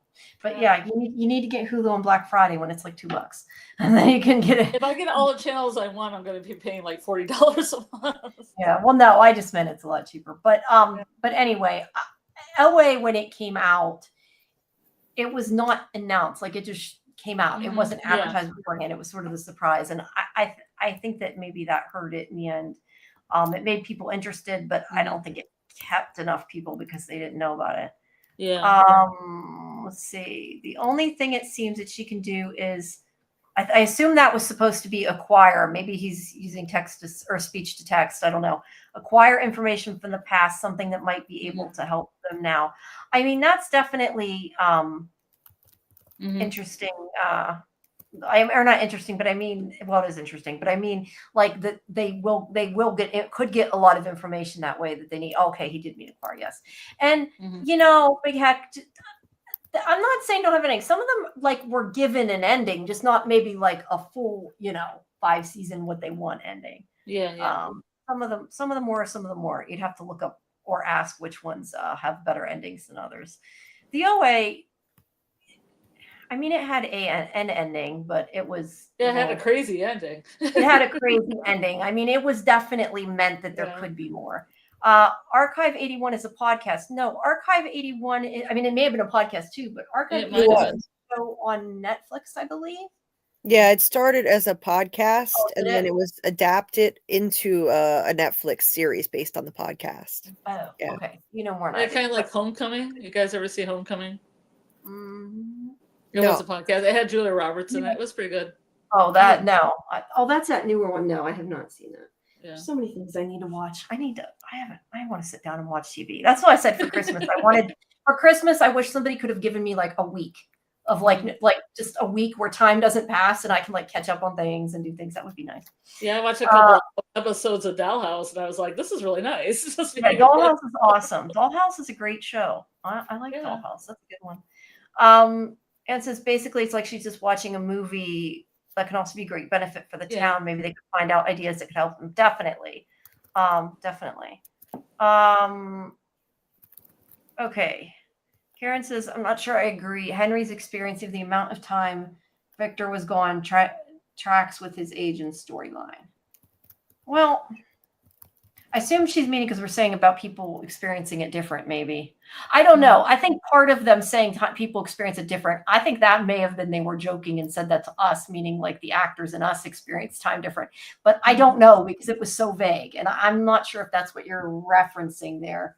But if not, I'm sure you'll text me and tell me. So, hello, Charisse. I mean, did we ever get a clear year when the stuff in Camden, Maine was happening? No, I don't think they told. Did they tell when it was? I don't know, but it says, just me says Muriel no, and Christy was gone 6 months. I don't know. I mean, it's also possible that it's not that the time is not the same, but maybe like it feels different for them or something. I don't know. Let's see. Why do I hear beeping? Oh, she texted me. It popped up on my watch. You guys were talking earlier about time passing differently in Farmville if it's a pocket universe or something. Okay, so that is what she meant about that if it passes differently, why did it seem the right amount for them? Yeah, I don't know. Like I said, I was just referencing what the producers said to us, but I don't know how serious they were because they were more just like because nobody had a straight answer. They didn't want to give us a straight answer. Yeah, I think the ones trying to actually are ambiguous because they gave us a lot of answers. Well, I said a lot of times, I swear, I mean, I got the opinion that a lot of times they even pretty much admitted that sometimes they're like, we didn't think of that, but yeah, that's a good idea. Okay, we did that on purpose. I just made up the word Ancui. Yeah, I just made it up. Doesn't mean really anything except remember. Yep. Wham. I don't know. We just know that it seems that Ethan was healed faster is what it, or it's healed faster than he should.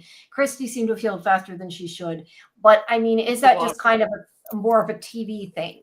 I mean, sometimes you can't even count that because like nobody wants to see a show where like Ethan's limping for 2 seasons, right? Well, it's that magical water. It's like that Tuck everlasting water that they give everybody could because be. the monsters want to play with them and they have to be healed up. Yeah, they have to be in good health, right? That's why everybody's drinking water on the show constantly. Yeah, but you know, if you think about it, none of them are sick. Like they've never had any of them get sick. I mean, not that they always do on TV, but like nobody's been sick. David said, I'm pretty sure Tabitha said she was the child in the dream, which made me think she was there in the first cycle. She definitely said it was her. But, you know, and I know I've said this before in reference to the dream. I know in my class in college when we studied dreams, our teacher had told us, sorry, I've told that if you've listened to the show, you've probably heard me tell this story before. But one of the things we learned is that when you dream of things, usually the people that you dream of are like more related to yourself. Like if you dream of your mother, it can more mean the mothering part of yourself rather than specific. And sometimes you just dream about people, but I mean, it can be. So it could be that like it more of a past life thing and it's the way she experienced it, but it is a dream. So it's hard to tell. Just Me says, I bet Man and Y'all killed the Civil War struck up.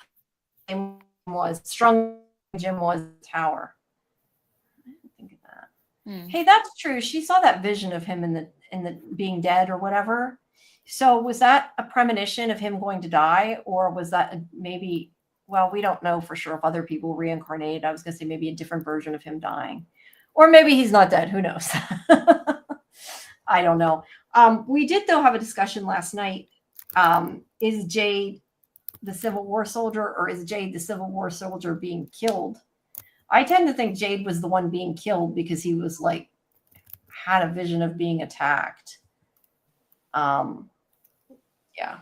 Which Civil War soldier are we talking about? Like what scene? How did he die? No, what Just Me saying isn't talking about that. I'm talking about that. We were having a discussion last night and saying, is Jade the Civil War soldier that he saw attack himself or whatever? Okay, all right. Or is he the one that was attacked? I think he was supposed to be the one that was attacked. Personally, that's what I thought. That made a lot more sense to me. And that's where I started going to the idea that Jade and Jade's past lives, they seem to not come to great ends. So I don't know what that means. It worries me when Kenny said he's gonna get himself killed. But Me I don't too. know. I don't know they foreshadowed that far in advance, but I don't know. Yeah, I didn't like that line. Happy holidays, guys. I know a lot of Yeah, but from me and Julie's experience, it seems like they are foreshadowing a lot. They could be, but foreshadowing somebody's death that far in advance, I don't know. I don't know. David says, what do you think of the idea of Elgin being the embodiment of the crows like Rom? Oh, this goes back to the thing in Discord. I don't know. Dave shifted into a bunch of crows? Yeah, I don't know. I'm trying to remember exactly what it said. I know there was something about Rom. I don't know. I think that was like the most recent one, and I'm not entirely sure. I can't remember if I read it or not. I'm looking. I'll never find it now. Oh, okay. I don't know if I can read that little teeny tiny writing. It says Rom. I don't know. I can't. I don't even. Is that even in English? That's not in English. What are you reading? In the Discord, he had posted a thing about Rom, but I can't read it. Oh, because those it's not in pictures of English. the ravens? Yeah, I think I know what yeah. you're talking About the crows, and it's in a different language.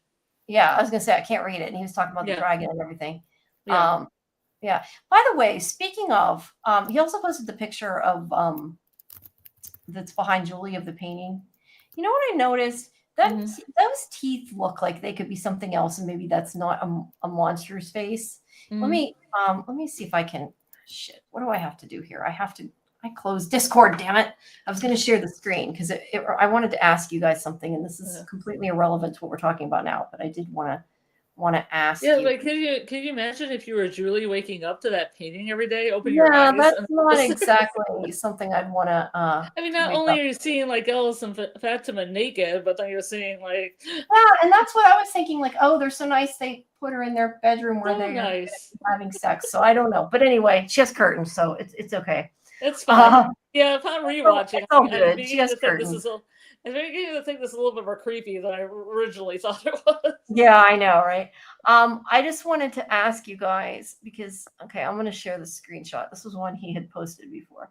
And I don't know. I guess that's why. Whoop, we don't want it that big. Anyway, I was looking at it and thinking that it kind of looks like the teeth of that monster. Like, do we know for sure that's a monster's face? Like, because those things right there, like, don't necessarily 100% look like eyes. Because I was thinking that kind of looked like a feather or something. Like, I hadn't really looked at it that way before, but if you look at it like that, that's the image, and like But this there's is kind like of like blood coming out of background. the teeth, It though. does. It does. But I was just wondering if it's possible that that's supposed to be something else. It's probably not, but I don't know.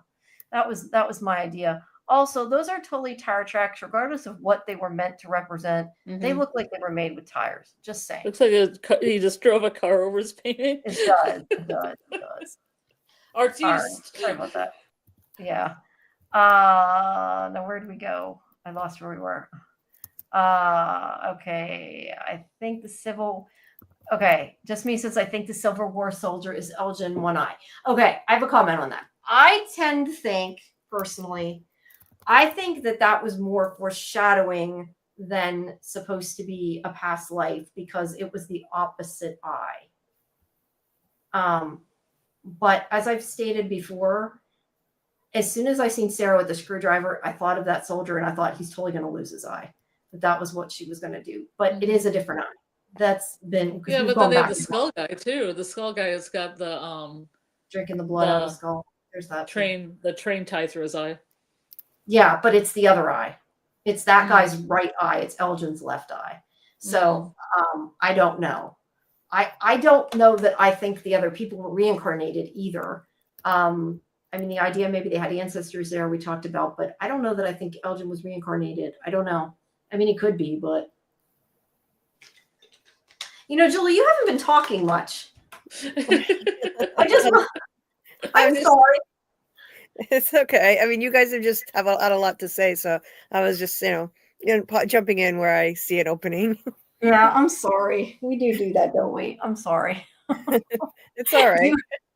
Do you have? I was just thinking, Julie's been really, really quiet. And I'm like, that's because you don't shut up, Jamie.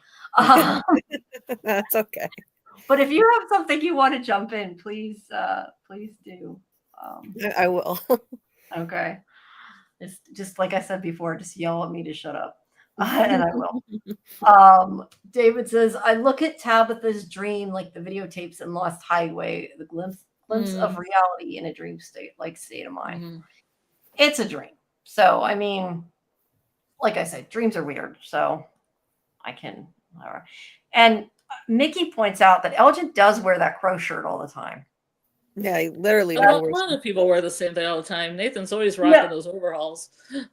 Right, but I think she means because we're saying it could Elgin be. He was asking, could Elgin be the embodiment of the crows? I was hoping there would be owls, the way he talked about his grandmother and the owls. I was hoping there'd be some owl representation. That would be cool. Yeah, like it would be like the owls versus the ravens, like day, night, kind of thing. Yeah, that would be cool. Or the crows, whatever. But I haven't seen any of that so far. Yeah, I haven't. Papa Sex. I can't read. Papa Sock says, Martin said they get you when you go into the trees. Other than Boyd and Julie and Tabitha, have we actually seen anyone else go into the trees? And someone in season 3, of course. Dale. I mean, we've heard Victor has apparently gone through because otherwise he wouldn't know what happens. But have we seen anybody else? I don't think we have. Yeah, I don't know. No, I think that was it. I think it was just them and Dale. I would like to know how Victor knew like the rock was going to come through. Like, I feel like there's got to be some way to control it, and that's why the number in Boyd's pocket makes sense. I want to know if they're two different rocks or the same rock. Yeah, I think that's a prop thing. Think about it this way. This is because I know you mentioned that you said it's a different rock. Think about it this way. If you were filming Scott McCord throwing a rock into a tree and filming Scott McCord you know, catching the rock or whatever, picking up off the ground, and we're filming like one continuous shot. It would be a lot more work to have to use the same rock. So I think No, but I would make 2 rocks that look exactly the same. well, maybe they didn't think that we would be like, hey, that one's drawn a little bit different. They might not have known. I mean, this was season 1. They might not have known how much people were going to dissect the show. This is Epix territory, Epix budget. Yeah. Yeah, but still, it's a rock. It's so easy just to make another one look like the other one. It is, but yeah, I mean, maybe that's why, maybe Victor is wrong. I mean, he thinks, oh, this is what happens. Maybe that's why Dale ended up in the pool, because maybe he's not always right. Maybe it doesn't always happen that way. Maybe they're tricking him. Maybe the man in yellow threw a different rock through the tree. Who the hell knows? But I don't know. I tend to think that's a prop thing more than we haven't seen anybody go through the sky, though. Fall through the sky. No, we haven't. We definitely haven't. I had a feeling that's what Dale was going to do, but then he didn't. Maybe, yeah. I kind of thought that too. But and going back, we said we're going to go back to the thing with my notes and everything. Victor did, because this episode's called, you know, A Rock and a Farway. Yeah. Which I wish they make up their mind, because they spelled it Farway and then later it's Farway, and I don't know. Yeah, in closed captioning, I said Farway for the longest time, and now in this season, like in season 3, it was Farway. Yeah, but this one they spelled it Farway, so I don't know. I probably either's right. I like Farway, but I thought Farway was cool and it was their own, but I think it's Farway. It might also be maybe Farway, because maybe that's how Victor as a kid learned it. He thought Boy in White said far away, you know, and so he started saying far away, but then it's actually spelled Farway, you know, who knows. So you had the book The Magical Faraway Tree. Yeah, exactly. But it could have just been Victor got it wrong. But he makes a point of saying in the episode that it could be close or far or inside a mountain somewhere. It's temperamental that way. Yep. So clearly it was foreshadowed that Dale and Victor has seen things.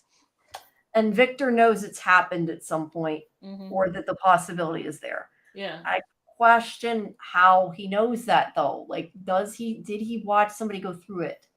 You know? Or is he listening to the Boy in White? Or is he listening to the Boy in White? Yeah, maybe the Boy in White said, oh, it's a crapshoot. You don't know. Only where I put you. Yeah. What do you think, Julie? How do you think Victor knows? I think he knows it by learning it from the Boy in White. I don't think he probably tried it a bunch of times himself. I think during that time when he was alone, the Boy in White was his friend and told him some things, and I think that was probably one of the things he learned from the Boy in White. So, you know, we have to decide if we trust it or not based on that. I believe it, because I think he's a helpful force now, but yeah, that's where I think he learned it from. Yeah, that makes sense. I am going to tell everybody that we are still going. I'm posting it again. Again, guys, if anybody wants to call in and, you know, tell us what you think, the link is in the at the top of the chat for the StreamYard. Let's see. Whoops. Karen says, I think Miranda knew some things about the trees. Maybe she told him.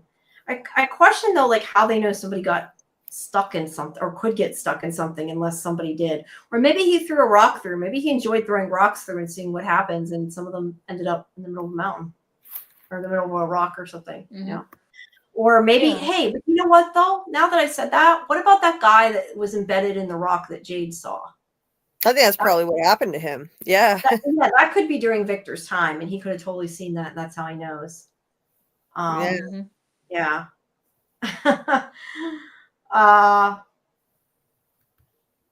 Okay, let's see.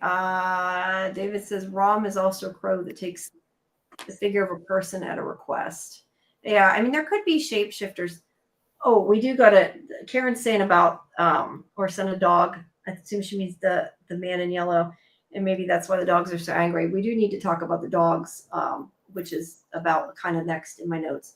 But before we do that, since we are past hour 2 now, if you are still with us or if you just joined us, thank you. Please take a moment to like the video and make sure that you subscribe to the channel check out our interviews. There's a playlist that has all the interviews and all our deep dives. And check out Julie's channel, which is linked in the description. And make sure you join our Discord for our From Watch parties that are on Saturday night. And the big thing is next week, our Sunday stream will be at 11 p.m. rather than 10:30 p.m. We have to move it. So it'll be a half an hour later. Alrighty. Let's see. So where'd it go about that? Okay. That's okay. This is where we find out.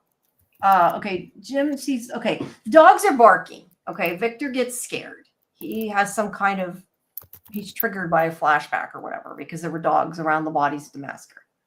That's how we took it, right?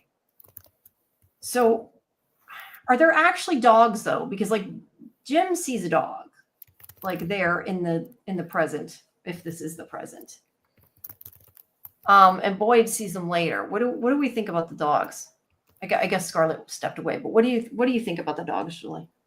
Well, I noticed he was triggered when he was at the tree. He heard the dogs barking, and Ethan couldn't hear it, but he did. He covered his ears, which is, a sign of trauma. He's triggered.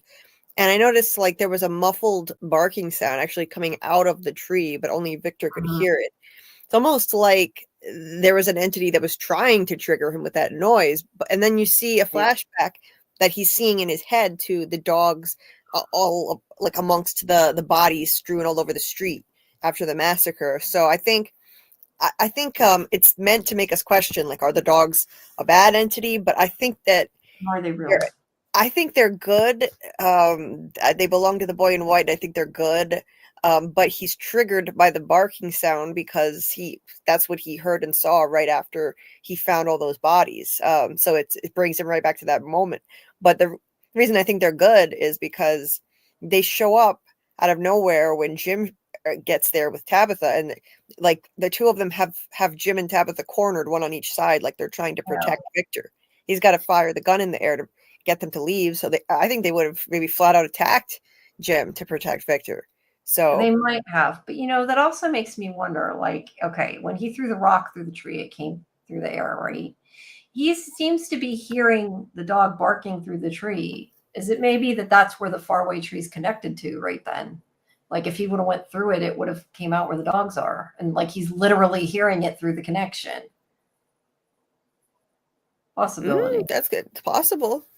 I don't know. I'm just saying. Because I always found that odd that it sounded like it was the camera goes to the tree when you hear the muffled barking sound. Yeah, it definitely sounds a close up on the hole from the tree. Yeah. I see Karen thought it sounded like it was coming through the tree. Whoops, coming through the tree too. But that's what I wonder, like, is the sound coming through the tree, I guess, real is the question. And that's what I'm saying. Like maybe they're like these places, like we know you can travel through a tree. Maybe they're like physically, really in reality linked. And that's why he hears it because, so many feet down the way was Jim and the dogs and he was hearing that. Yeah. And, saying that, maybe that's another way that they could be spying on the people in the town. Yeah, maybe. They could hear them through the trees. Karen says, I think they're just dogs. It's reasonable. Some people had a dog with them when they came to Fromville. Perhaps as the owners were slaughtered, the dogs ran off. It's possible, but I'm more. That's what I was saying. I was more saying is the sound of the barking, was that real as opposed to the actual dogs? But yeah, they could have just been dogs. I mean, sometimes we're putting too much into it. But the dogs were with Boyd in that other episode. He saw them, so I tend to think that they might really be there as opposed to a vision or whatever. Yeah, I don't know. Okay. Good night, All City. Thank you for coming. So yeah. So after this, okay, so he shoots the gun. Jim gets pissed off. And like I totally understand Jim being upset and worried and mad and everything else, but I mean, I don't know how he couldn't know that Victor has some, just whatever you want to call it, has some kind of learning whether it's a disability or he's autistic or whatever. It's clear that something is going on with Victor. And it kind of irritates me a little bit that he automatically jumps to the conclusion that this guy's bad and he's going to hurt his kid. Like, I get protecting your kid, but I feel like it was kind of evident that something else was going on and that nobody said anything because probably nobody thought they had to. I don't know. But I mean, to be fair, when we watch it, we see him as creepy in the beginning because we're meant to see him as creepy. So I don't know. But I just, Jim jumped a little, yeah, and he has been terrible from the moment we met him. You're totally right. Yeah. You know, although when he tells Boyd, he goes into this whole thing about, you know, he gave my son a drawing and all that. Why didn't he start with, he has a gun? That would have been the first thing I would have said is he has a gun. Yeah. He waits till the end of the conversation. He doesn't lead with it. So I don't know. That was Probably weird. That was It definitely weird. Yeah. Let's see. Papa Socks says, is it possible the birds, dogs, and other animals know how to get into Fromville? Maybe. I mean, animals can sense things. I mean, animals act different. We know that some of the animals came in from the forest and walked in. Whether they were led there, sent there, put there, whether it was for the town or they just happened to wander in, has not been officially established. But I mean, animals a lot of times know things people don't know. I mean, in reality, not just on TV. So very possible, but yeah, I don't know. But we've seen the dogs twice at at sort of important moments. Well, 3 times. We see him with Jim, we see him with Victor in his flashback, and we see him with Boyd. So there's something going on with that. Karen says, if you ever plan to get divorced, don't take your kids on a fake fun road trip before you drop the bomb on them. What a terrible idea if you don't get stuck in hell. It was a pretty terrible idea. I mean, I get the sentiment, but it was a terrible idea. And Mickey says, cut Jim some slack. Remember, he's grieving his dead child, so jumping to conclusions tracks with him being overprotective, even if he's wrong. I guess that's true. He would be very overprotective of Ethan because that happened, which could be really the reason Miranda is being a little too overprotective with Julie, too, and acting the way she did.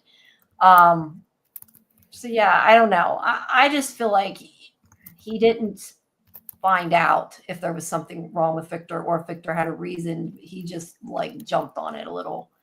And yeah, I don't know. Sometimes I feel sorry for the way people treat Victor, I guess is the point. Does it make sense? Maybe, but yeah, I don't know.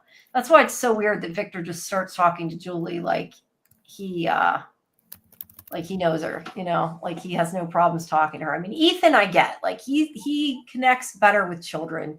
So maybe that's part of it. But it seems to maybe be more than that. We see more of his drawings here. It shows them quick. Yep. There's fire. It looked like a house on fire to me. It was huge. Like it was a big fire and a bunch of little people. Looked like a whole town was on fire. It was crazy. Yeah, I would like to know what that's about.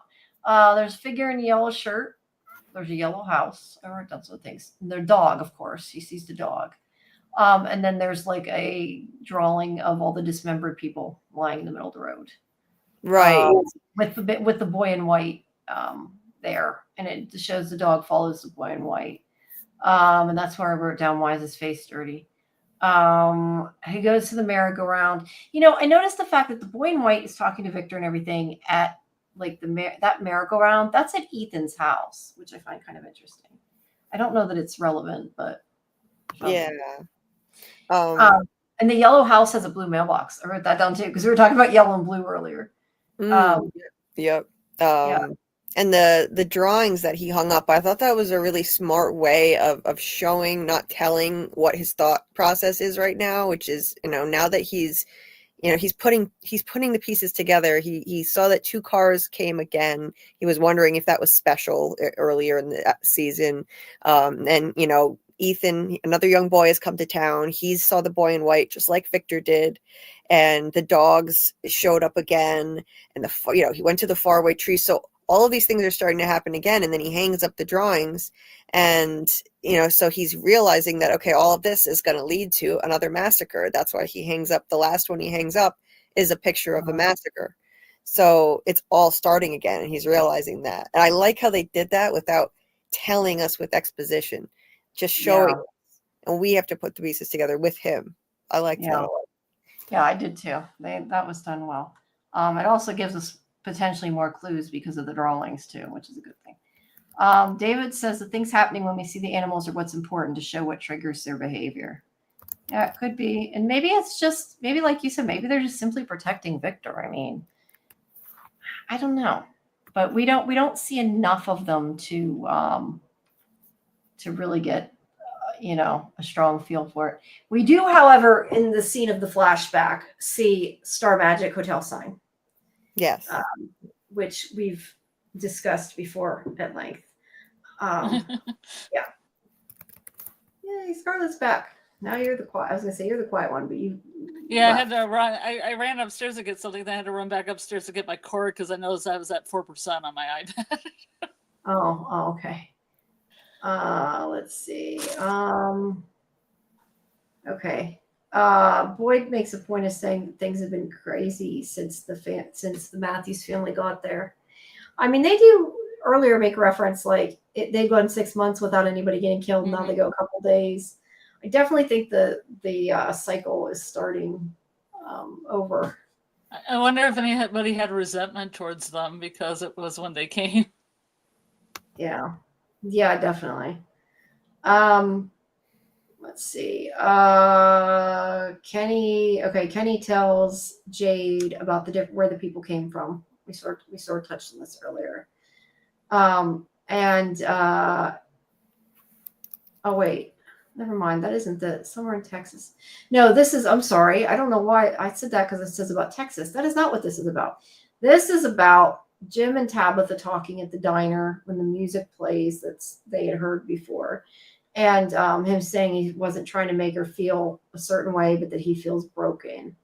And she says they're going to figure it out together. Did you talk about the Boyd screaming scene before that?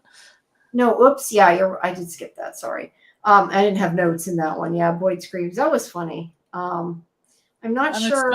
Unexpected and scary for me.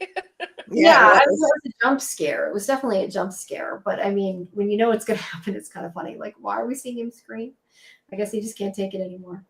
And then Sarah has, kill the boy cut into her arm, and then it disappears and she has a seizure. And then there's the part with Victor digging graves. So he's got a head start this time, which I'm assuming is in reference to the massacre that we're guessing is coming. Yeah. So I think I've gone through all my particular notes, but don't guide for no. Okay, what is that about? Oh, never mind. That was part of Audrey's conversation. Sorry, I was checking something. So yeah, what else? Now you guys need to think of stuff. I've gone through all the way. That's why I didn't want to go through that fast because I'm like, when people are not talking in the chat, I'm like, I don't know what to say. I'm running out of things here, people. Well, you could say one note and then we could comment on it because you kind of go from scene to scene, and then I'm like, okay, we're on the next scene. Well, you're supposed to stop me. You're supposed to say, Jamie, wait a second.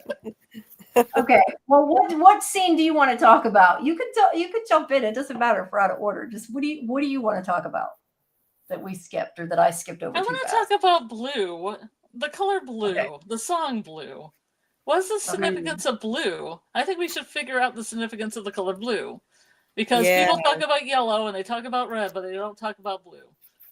Yeah, there's a lot of blue in this episode. So what are blue things in this episode? Victor's wearing all blue when he's shoveling the graves. Jim has a blue shirt. The houses are blue. Mm-hmm. As I said, when you stepped out, the Yellow House wearing that same blue shirt. What? Yeah, I said when you stepped out, I had said that the Yellow House has a blue mailbox. I marked that down. Yeah. So what does blue represent? That is a good question. We don't even know for sure what yellow represents. Absolutely. Maybe it represents love because they're like, maybe love is a force.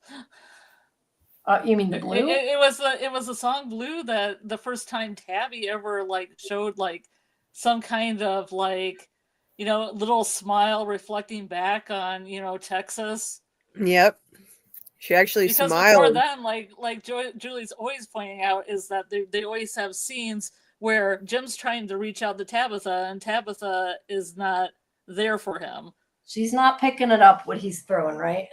Jim is Yeah, always trying to reach out for her, and she's always just out of his reach. Yeah, he's seems like he's the only one holding on to their marriage a bit in the RV when he's reminiscing, and yeah, he's always trying to reach out. He literally reaches out to her in the RV when she's unconscious. They get into that accident, and it's like he's constantly reaching for her, but he's just out of his reach. He literally does it in the RV when he's pinned in his seat, but then he's doing it in their relationship all the time. And like he tries to reassure her in this episode, and she flips out on him and picks a fight. And and then the song comes on though, and it completely changes the mood. All of a sudden she's smiling at him and remembering about some time in Texas that they had. And so it's like that. So what entity is making that happen? Is there a reason for that? I was going to say, and why? Mm-hmm. And why blue? The color blue? I don't know, but usually, I mean, a lot of times sometimes the music's random, but a lot of times, like, the music is more like a smart-ass response. Like with, Kenny when his mother died or whatever, and Acosta with the one that I don't remember now what it was, but something that pissed her off with the music. And this is more like a nice. What was it with Acosta and the music? I don't remember. It was something that the music started playing, and it was like kind of like in a sarcastic way against what she was upset about, and she got pissed off. I don't remember that. Julie, you remember that? No, I don't. I mean, Celebrate Good Times, Come On. Yeah. That one. But that was a Kenny burn. Yeah. It was some kind of burn, but I really don't remember. Maybe it was just about that she recognized it. I don't know. And it was Miranda's favorite song, and now we know that it was also Miranda's favorite song. And in a car, yeah. And it's Tabitha and Jim's song, so it's it's weird. A messed up song. It's weird for that to be their song. It's not romantic, and the fact that it comes on the jukebox, you would think that they would have said, "Hey, this is really weird. It's our song coming on the jukebox." Instead, they just reacted to the fact that it came on by itself. But I feel like they should have kind of commented on it. It's almost like the song kind of put them under a spell.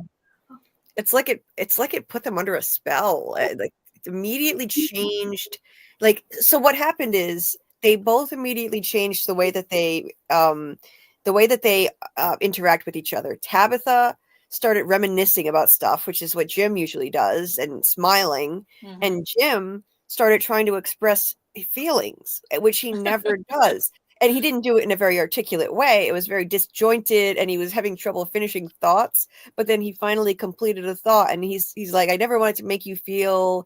And then he finally says, "I just feel so broken."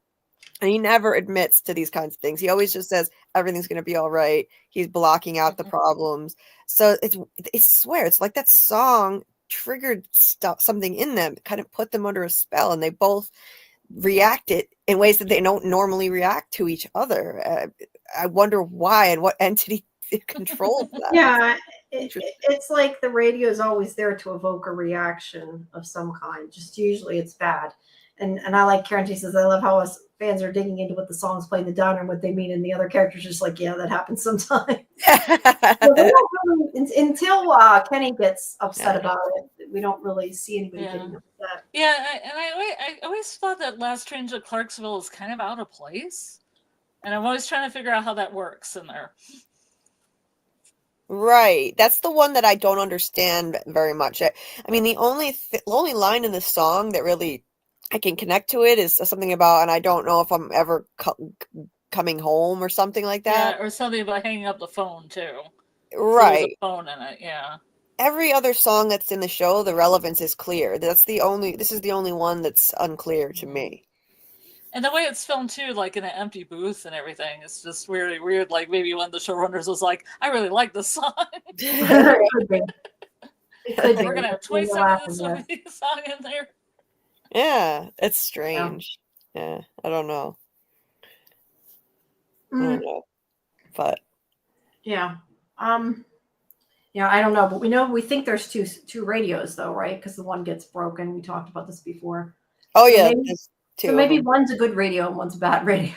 Yeah, maybe. I don't know. Or like the two different entities can both communicate over it, depending Mhm. on which one is doing it at any given time. It could be a good entity or a bad. It Yeah, depends. You know. yeah. Yeah, I agree. That would make sense because if there is two, which we seem to think there is, or because of when he broke it. Um, One of the things I did skip, I noticed, I didn't mean to, but I had skipped earlier, is this is like one episode where people are sharing information because like Kenny's telling Jade about everybody coming to the town from a different place.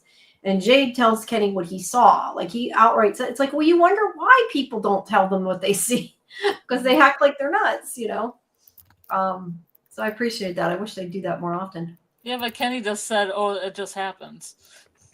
Yeah, It happens to everybody." He kind of rushed it off.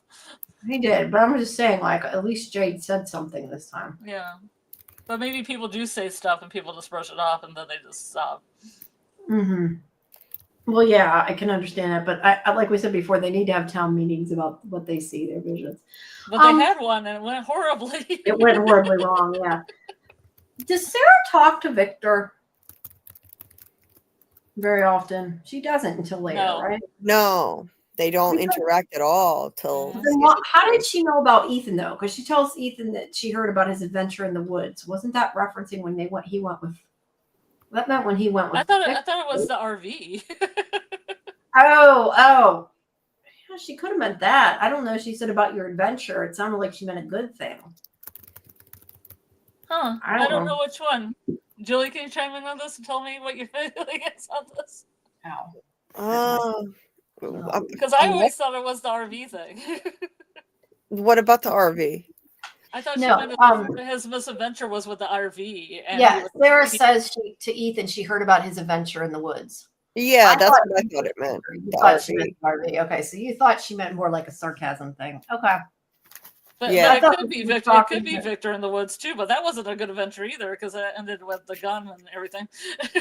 That's true. I just because she said it to Ethan assumed she meant like we went out in the woods to look for things type of thing. Yeah, I have to think about that because I never thought about the other what it could be other than that. Yeah, I just didn't think she talked to him, so I wasn't sure how that. Yeah, because everybody in the town would know about the RV. Yeah, that part. Yeah, you're right about that. Well, I was thinking there was something here I was going to ask Julie about that was when she had been disconnected before.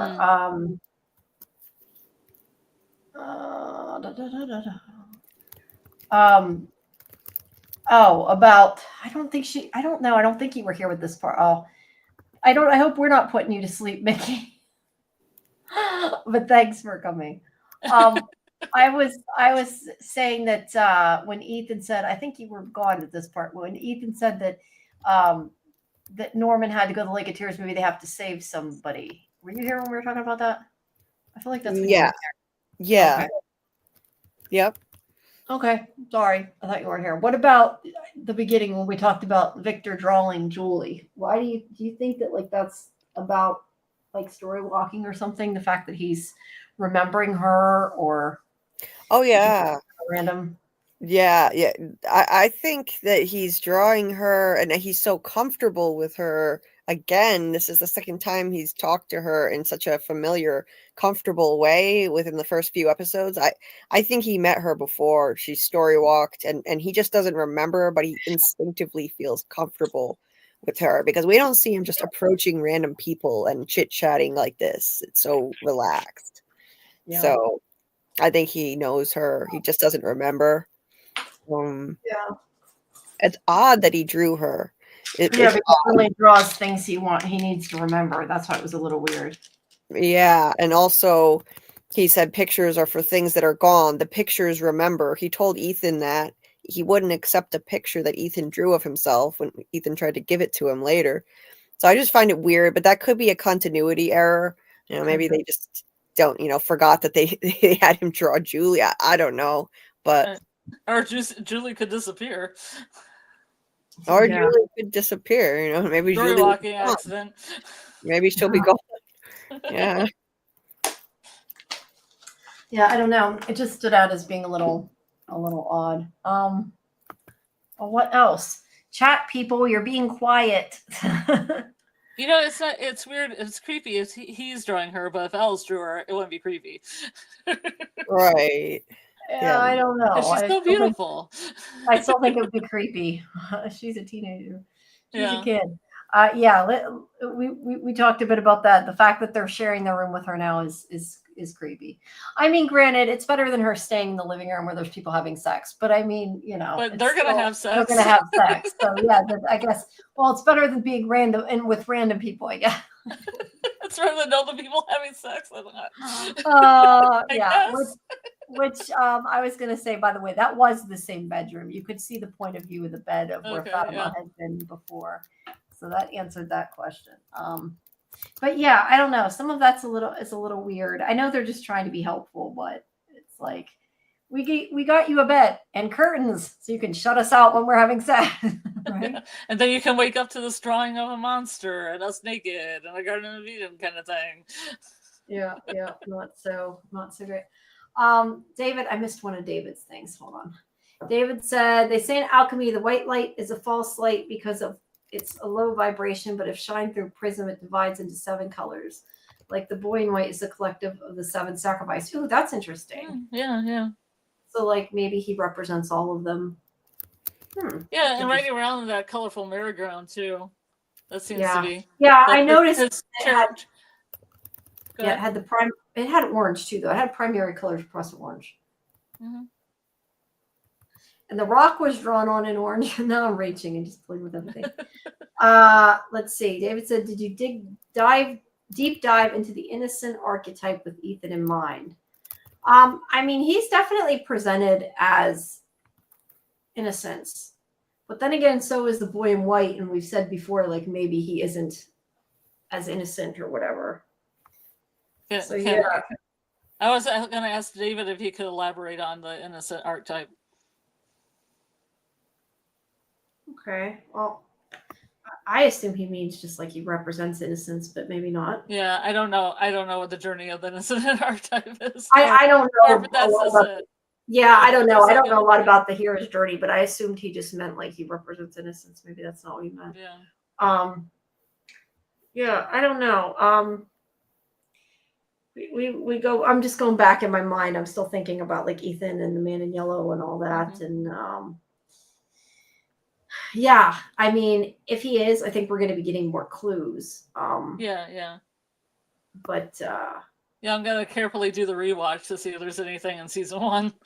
Yeah, there could be. I don't know. I just the whole killing his father thing doesn't totally track for me. But hey, I could be completely wrong. Who knows? Okay, so what else? Come on, guys. What else? Talk about Jim's man bun. That's the only thing I'm looking at and thinking. What else? I'm gonna bang my head. No, I don't know. Everybody's quiet. The chat's like gotten really quiet. Could be the holidays. Yeah, it could be. People are just kind of run out.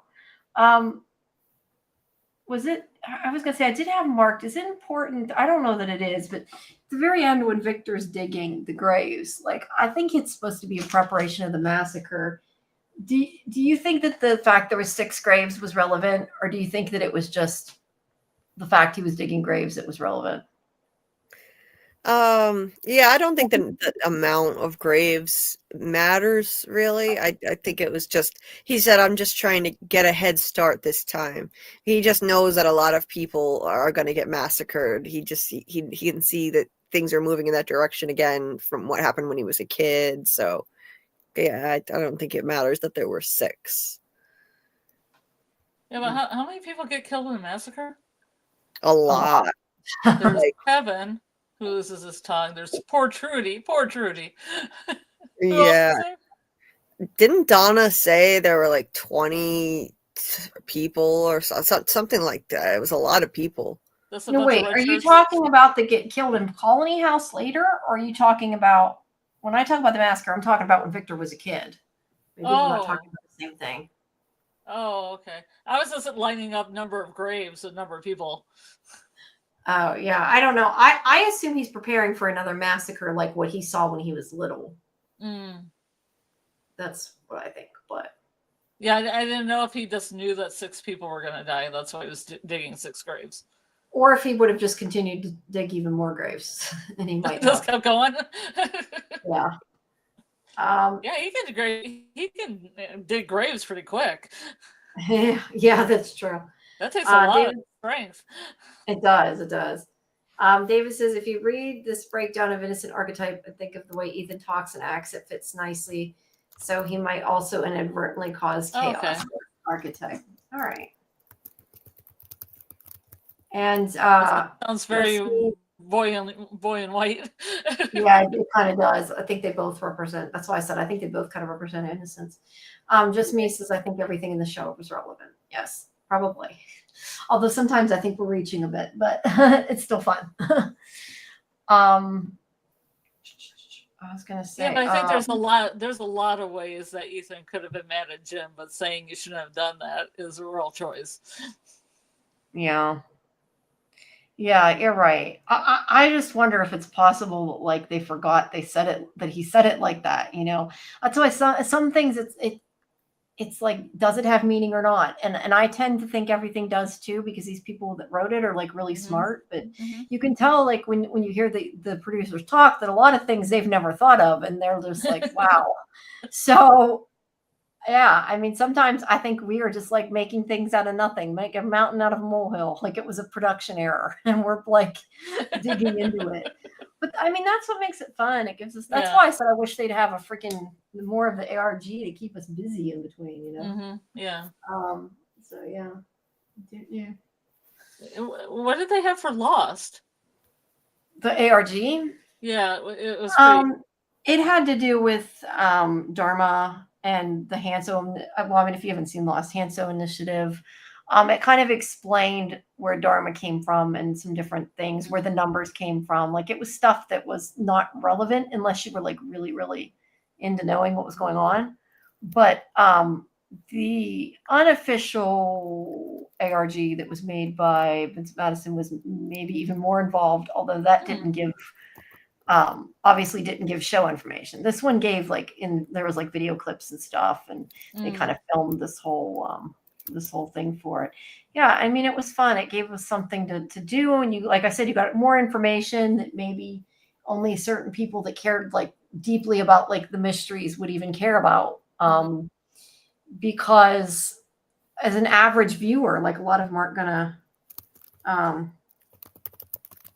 care. Lost also had all those webisodes. Karen says, Karen, call in. You should call in and talk. Give us something to talk about. Was that part of the web maze though? I thought the webisodes were part of the web maze. See, that's how much I remember. It's been so long. You said one was unofficial? Yeah, there was an unofficial game that was made by one of the fans where he like came up, sounds like David. Was like deep into mythology and came up with all this crazy stuff in a good way. I say that, I mean that in a good way. Like came up with all these things, and like he was like leaving clues at like the airport. You couldn't do that now, you'd get arrested. But because he like left an envelope on like the back seat of a chair at the airport. Okay. Like AJ somehow. Yeah, you couldn't do that now. No, you couldn't do that now. But the one that was official had different things. It had tie-ins, like there was like the Apollo chocolate bars. Which were a thing in the show. There was also the fact that one of the people that were on the island wrote a book, Bad Twin, and it was like a real book that existed. So it was things like, references, but like the answer to the ARG was more like it gave us information. Like I've said before, there's so many things we want to know about from. And I'm guessing that like 80% of that is never going to be answered because it's not relevant and they don't have time. And they're like little tangents.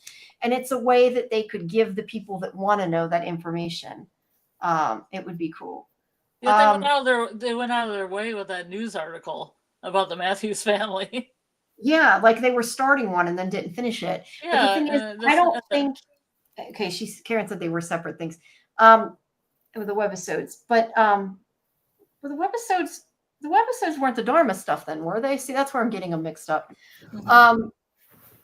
No, I lost track of what I was going to say. Sorry.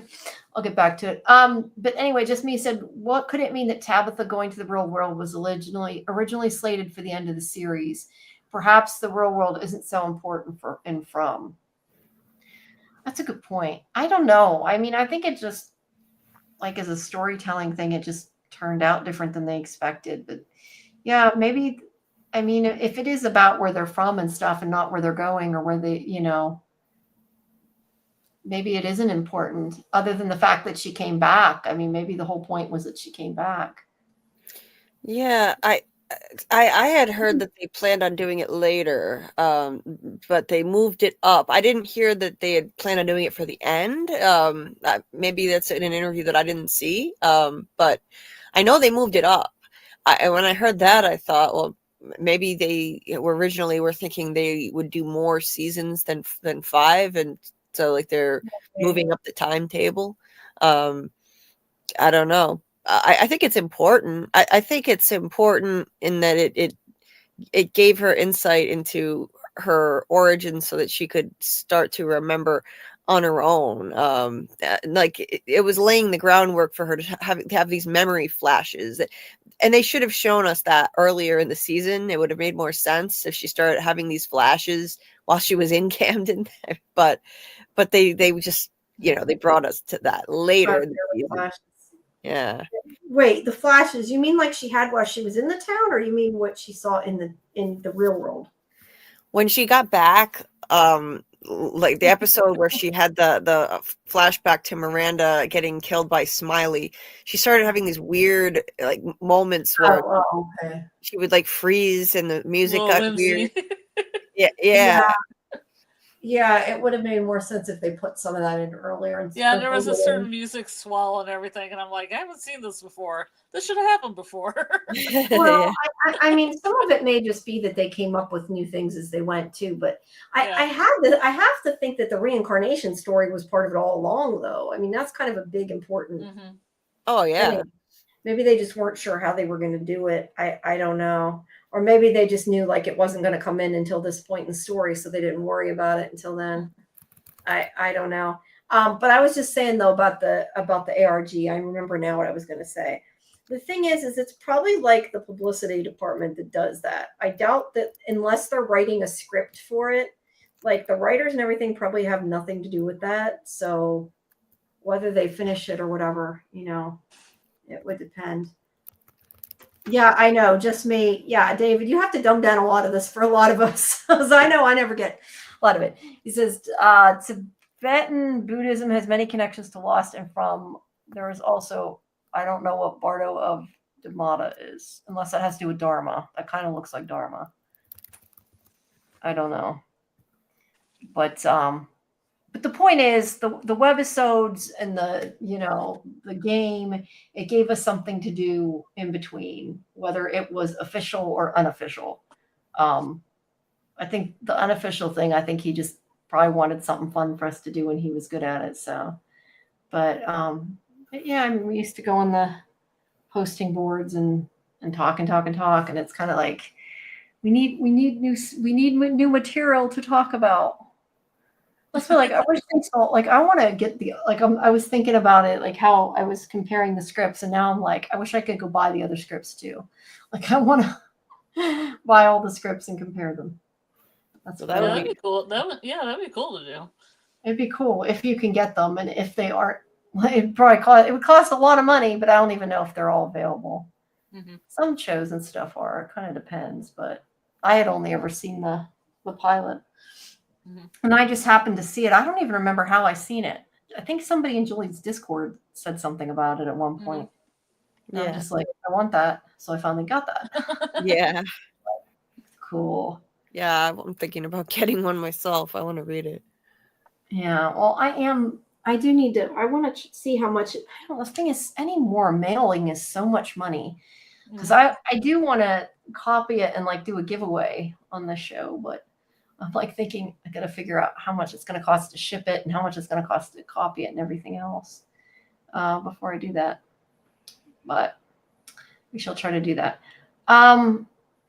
Meanwhile, I want to see like I wish they had all the drawings somewhere. Like we could, I kind of wanted to like, when I was watching it, I'm like thinking, I wish I could take screen captures of this. I want to just get all these details to watch. Yeah, digital giveaway. Yeah, if I did that, just me, I'd have to scan it in.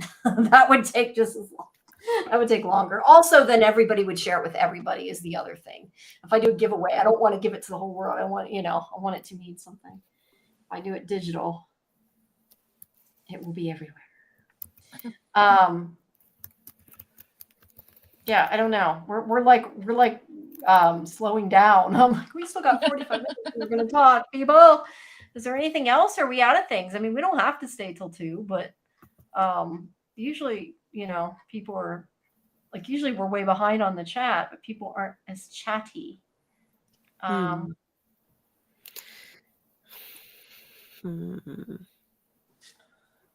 was gonna say, if you have that link to the, do you have pictures to this episode? I do. Yeah, I do. I was going to say, if you share the link again, I can put them on the slideshow thing, and maybe we can talk about some of the stuff in the pictures. Yeah. Let me see. Hold on, I can do that. Okay, that's probably easier. Yeah, it's usually easier for me to go scene by the pictures. Yeah, they help me remember. I didn't realize you guys did that. I mean, I knew like you had the pictures, but I didn't know you did it to go in order. That's why I said I sort of start going in order as I'm reading through my notes in the recap, but then usually everybody in the chat's talking about like events that are in completely different order. And then, we end up off the subject of it anyway. I have a ridiculous amount of pictures, so some of them are done that I didn't have time to actually delete yet, but that's all of them. I put it in the chat. Oh, you put it in the. Here's 1,000 pictures. Yeah, that's true. Doing this on Sunday, people have work on Monday. The thing is, I think before when it was live, people stayed on Sunday because it was on Sunday, and they were crazy and wanted to talk. Yeah. Going crazy, wanting to talk about it, even though it was Sunday. Where did you send it? The private chat. Okay, why is it not popping up?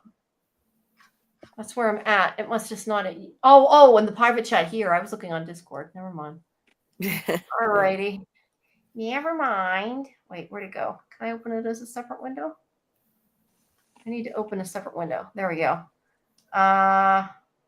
Okay. Well, then we will share it, and we will go share screen. Rock and a Farway Google Photos. There we go. Just be careful going past pictures with bodies because some of them are graphic. I just didn't show the graphic ones with the bodies. Yeah, I was gonna say, do you usually click on one, or do you just like kind of go through them like there are now, so you can see all of them? I usually just like click on one and just keep going through, just clicking through them. Okay, well, that's kind of just Victor's butt and Victor's lunchbox. Victor, right? He will tell me if I go too fast or too slow, and we'll go through him. See, he's like all cut up and dirty, but he is coming out of the root cellar, so I'm assuming that was from that. Yeah. Walking, Victor. Yeah. Now, how do I go back to the? I wonder. How do I go back to the little pictures so I can like skip through the ones that are? There's an arrow in the top left, so you can do I see it. Yeah. I didn't even like take time to delete. Oh, you didn't. Okay, you didn't actually go through I thought they was going to have the bodies. Let's skip ahead. There were a lot of pictures of Victor as a kid. Victor as he draws Julie. Victor talking. You took a lot of pictures. I know. It's like 800 of them. Yeah. We'll gotta skip a little bit. There's Victor's drawing of Julie. Colors I was just wondering maybe young Victor had experience with monsters in the root cellar. Yeah, maybe. That's true. No, just because they said one day the Beth Rogers character, the Swing Coat Monster, said, one day when you come here, we'll make you stay. Yeah, maybe. Because the monsters kind of the monsters kind of modus operandi. Their calling card is kind of like messing up the face. Yeah. I kind of think Julie was story walking. Maybe some monster entity messed up her face. Randall with his face. I kind of Well, feel though like if they were going to slice her face open, she would be dead, not just have a little scratch. I don't know that I think that's from the monsters necessarily. Just for that reason. There she is. See that? See, look, that's what I was just gonna say. Like, whoops. The drawing, I guess the pictures, the colors kind of match, but I just was wondering, like, it's like red and blue again, like we're talking about. Too bad it's not yellow, red, and blue. Then there'd be more to talk about. Right. Here, I'll just do it this way, and we'll kind of go through them, and then I'll click on them if it's a important one. Because otherwise, these are just kind of like scene by scene. I'm not sure. It's like a slideshow. It's like a I know, flip. that's why I'm like, I don't know if people want me to click on each and every one. I mean, I can, but it is kind of like a slideshow. It's like a flip book the entire episode. Yeah, it kind of is. AAMS well, we're worried is about imagine playing clips, Jamie. what we're worried. What? Oh, yeah, that's true. We're Yeah, not allowed to play you, clip. you can't have that happen with pictures, can you? No. Okay, I would hope not. Imagine if Victor was dead the whole time and this is his ghost. I hope not. Oh God. That would suck very bad. It would suck. There's Trudy. And Trudy's like, I need my pillow. What is on the pillow? Can we tell what is actually on the pillow? Hedgehogs. What is it? Hedgehogs? Hedgehog? Oh, that's, is it on hers? Not on yours. I meant on Julie's pillow. I meant hedgehogs. Enlarge it. I enlarged it, and they looked like hedgehogs sitting in chairs. Yeah, it kind of looks like chairs. I don't know. With hedgehogs in them. Yeah, you can't. I don't think you can enlarge it anymore. No, you can't zoom. That's as big as it goes unless I open it in Photoshop. Let's see this one. Yeah, you can't tell. Either way, its name was Meredith. Might still be. Yeah. Does Julie still have the pillow here? This one's a little. Yeah, it does look like things on chairs. Beyond that, I can't tell. This one looks like maybe it's clear. I don't know. To me, it kind of looks like Minions or something. I can't tell. Mm-hmm. Well, yeah, we're going to skip those ones and not put them on the screen. Just so we Yeah. don't get flagged. Exactly. Yeah. I think we go past them fast enough, though. I don't think it matters. No, I think that'll be all right. Tien Shen. Poor Tien Shen. Yeah. Jim and Tabitha having a fight. Well, no, they're not really having a fight there, but she's upset. She's upset over what had happened anyway.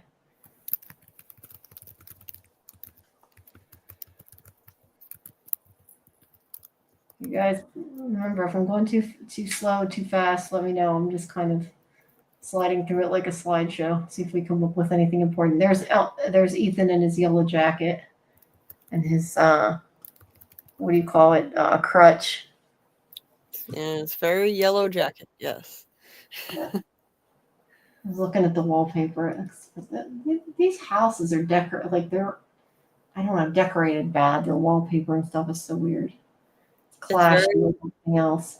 It's very dated. Very, very dated. Everything is. Yeah, Like they but have that one where it's red in the back, like in this house where it's red in the black, and then the archway has blue wallpaper. Like everything in here is red, yellow, and blue. Pretty it much. kind of is, but it clashes with each other at the same time. There's Boyd with, It's that's like why the I said, don't- Matthews. yeah, that's true. There's Boyd. Like I said, don't look in his wheelbarrow. Watch out for unalived mannequins. Yes, watch out for the unalived mannequins. There's Jim got blue. Ethan got yellow. I did miss the blue there. There's some random red shirt guy that we don't know, an extra. What are they doing? What are the extras doing? Where'd he go? I lost it. He's walking. Here, let's bring Alice. I don't know. Can we add what fit another person? There it will. Hey, Alice. Whoops, I didn't. Yeah, I did add you to the stage. You have to unmute yourself. I don't want to Hey, unmute can him. you hear me? Yeah, we can hear you. Hi. Oh, Yeah. the radio. There's the radio that plays the. Yeah. And look at the lighting. It turns on And the lighting looks completely different than the rest of the scene that it's in. That Jim and Ethan walk in on. It's very Yeah, strange. and the booths are red, and this one's not red. Either that or it's just really dark in there. I was gonna say that might be the lighting. It Because looks they're- like it was shot. It looks like it was shot at a different time and a different location, and they wanted to insert it Yeah. But I because tend to think they love the it's song dark. "Last Train to Clarksville," which makes me feel like it's more significant because they put that they put that scene purposely in there. Right. Maybe, but I don't know. Would they have changed it just for that? It makes me think it might just be the way it's lit. You know, the one thing I did notice is like this is an actual diner and stuff. One of the things in the script for the pilot that I noticed was that they have a lot of booster seats for not having kids around, don't they? They have booster seats. But like the stuff in the pilot, like a lot of it was handmade. Like it made a point of saying like the fences around the animals were made of like branches, and that the I just thought about it because of the stools. It said like the chairs at the bar were like what do you call it? Tree stumps and things. Mm. Feel free to talk if you had something to say, Alice. I'm just going through seeing things. Trying to see what that image is on her apron. I don't know if it's a flower or a leaf. No, Well, you guys- my mic is kind of acting up on my. I was gonna say, heard you, but then it kind of went a little. Yeah, off. It looked kind of like a flower there. I mean, I thought it was a star at first, but then Scarlet said it looked like a yellow flower. So I don't know. I think it might be a yellow flower. It kind of looks like a daffodil.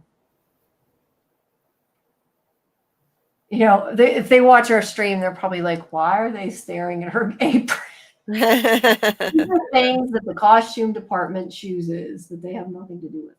I know the things that we focus in on. Hey, I never thought about it, but the tarp's yellow. Yeah, I thought of that too. I'm like, oh, I never noticed that before. It does look yellow. There's a yellow house. Boyd has on a sort of yellowish shirt, basically, with red. Yeah. Yep. There's Jade at the root cellar, and Kenny's coming up. Also mentioned like that their uniform, they weren't like regular uniforms. Right. Now it's the cabinet. See, yeah, it is the cabinet, and that room's what behind the cabinet. Yeah. Kind of surprising nobody ever found it before. Oh, we lost. I don't know if she couldn't get her microphone to work or. Yeah, she dropped off. Sorry, Alice. You can try again if you want. Let's see. You guys see something? Tell me. Yeah, his shirt's definitely different than that body. It's just like a similar color. Yeah. They probably wanted us to think it's him, but it's definitely different. Why is it? Oh, the church. Let's see. AA says the church kind of looks like it belongs in Cannibal Village. It does. It definitely looks a different time than the houses. That's for sure. It does for sure. It looks much older. And the Kind colony. of like the root cellar. It's like all raw, like stone, like the root cellar. Yeah, the root cellar seems very old. Colony House seems less old than the church and the root cellar, and then the houses look less old than all of the rest of those things. So they're all different time periods, I think. They are. Yeah, they do look like different times. Just gonna say Tian Shen, her apron's red, or Sarah's is blue. Yep. There is really a lot of primary colors in this episode, isn't there? There's a lot. It's everywhere. It's everywhere. And you really start paying attention to it. It's amazing how much it's like it's in your face everywhere. They must really be pushing symbolism with colors. Yeah. Jim breaking down. Tabitha finding her sweater. And a big blue suitcase. Yeah, and a blue suitcase. Some things though, I'm wondering, do they just happen to be that because it matches and looks good? Yellow red. And that's when he's telling them that the trees moved 4 inches. Hey, what do we think the significance of the trees moving 4 inches is? We didn't talk about that. It's like, to me, it just feels a lot like the trees, like the forest, like it's a sentient thing, and moving closer, he said that's bad. It just feels menacing, like the forest is alive and it's closing in on them. It's what it feels like to me. A shrinking pocket universe, maybe. We said that before. Yeah, maybe the pocket universe is kind of closing in on itself, like maybe it's shrinking. I've seen people theorize about that. Yeah, it's I interesting. don't know, but it's interesting. Oh, wait. Okay, that's a good picture. We can look at the drawing of the boy in white in crayon. With trees all around, of course. Yeah. Trees moving. It's a different timeline. It could be like a slight alternate universe. That is a way to look at it. I mean, I don't know that it is, but it definitely could be that things are different because of that. That makes sense, Golden Child. Let's see. Is there any more? I think they're all just that one drawing. Yeah. And then Jim's like, "What are you doing? Don't you talk to my kid. I'm gonna hit you." Yeah. Sorry, I'm making captions now. He pushes him out. And he's like, "You shouldn't have done that." Yeah, you should have done that. No, actually, there he said, "Why did you do that?" He says later, "Well, you shouldn't have done that." Yes, he does. Yeah. And Julie's upset. Fatima's trying to help her, and she's like, "You made the choice for a reason. There's no wrong choices," or whatever it is she says. What is this? This is what I was trying to figure out. Like, what the hell is that blue thing? It That looks like a bowl on top of an iPad. It is. It's Ethan's iPad and headphones. Very bright blue. I remember seeing him use it on the RV. Yeah. Well, I guess they probably can charge it. I mean, they would have like no signal and stuff, but I don't see why they couldn't like watch videos that are already saved on it and stuff. I'm surprised they don't show anybody doing that. Why did we have? Oh, that's weird. Connection is fairly good if you're on Wi-Fi. Okay, let me add Alice. I don't know why it has a little Wi-Fi symbol at the top sometimes. I've never seen that before. Welcome back. See if you're... Well, she came back. She's not talking. Maybe she's still having trouble with her mic. Well, if you get your mic fixed, just, jump in and tell me to shut up. You can talk. Ethan said, I'm so sorry. Can you hear me? Yeah, we can hear you. Can you hear me now? Oh, I am so sorry to interrupt your train of thought there. The only thing I was trying to say earlier was that if you don't see red in the picture, then you normally see like a person in the picture, which to me can kind of stand in for the red, because of the blood, under our skin. So that's all I was trying to say, but that was 5 minutes ago. That's okay. I don't know. I wonder if there's something wrong with the stream though, because I've never seen this, but like next to the viewers, maybe you would know, Julie. I've never seen it. There's like a little Wi-Fi symbol that keeps popping up, and it says like connection is fairly good. If you're on Wi-Fi, try plugging into your router or moving closer to it. So does that mean my connection's bad? I've never seen it do that before. I see it every now and then, not all the time, but yeah, I think it just means your connection. That's referring to your connection. Yeah. Oh. But I always use Wi-Fi, and I've never really had an issue at all with audio or people hearing me or anything like that. Yeah. I'm honestly not sure if I'm connected through the router or through Wi-Fi. I'm not sure that my computer will work through the router. I think like I have it plugged in to my computer, but I think it still goes through the Wi-Fi. But either way, we have gig speed. It should work. It shouldn't cause issues. I know it was with the Discord stream a little bit, but clothes of many colors. Julie trying on the clothes, the shirt. There's her mother. Her mother was trying to be nice to her, and Julie kind of got upset, but like I get it. She's a teenager, but her mother just went just a little bit too far. Just a little bit. Oh, I was starting to, that's right. Before she came in, I was going to put up Ethan. And sorry, this covers the other box. I'm not sure how to make it not do that. But AA says, is Ethan's iPad the only electronic we have seen since Matthews got to town? I mean, we've seen batteries like when Jade goes to get them, but I don't think we've ever seen the iPad But come to think of it, I guess they can't use it because they have electricity, but no way to plug it in. Because remember later they have the whole thing with the hair dryer, where like he hooks it up to the light, and he's like, you can use it like a plug. Yes. Yeah. I feel like as soon as he did that, I would have been like plugging my phone in and iPad in, so you could like not be bored and watch something you had saved on there, or look up pictures or something. That would have been my immediate. Yeah, like if you can like I think the outlets are useless for any device that's brought into town from outside. But like once they figure out later in the season, at the end of the season, that they can actually get things to be powered by the lamps, you could definitely charge a device. I would think you could rig a lamp to charge your device and then watch something saved on it. I totally would have done that. Because so we don't see anyone use their phone or play music or play a game like we discussed before. I wonder why we've only seen Ethan's tablet. I assume that it's just right now because they can't plug it in. But I mean, as soon as they are able to take a device in, I would have right away fixed it. And yes, Kelly did have a cell phone, but it didn't work, right? Or did it work?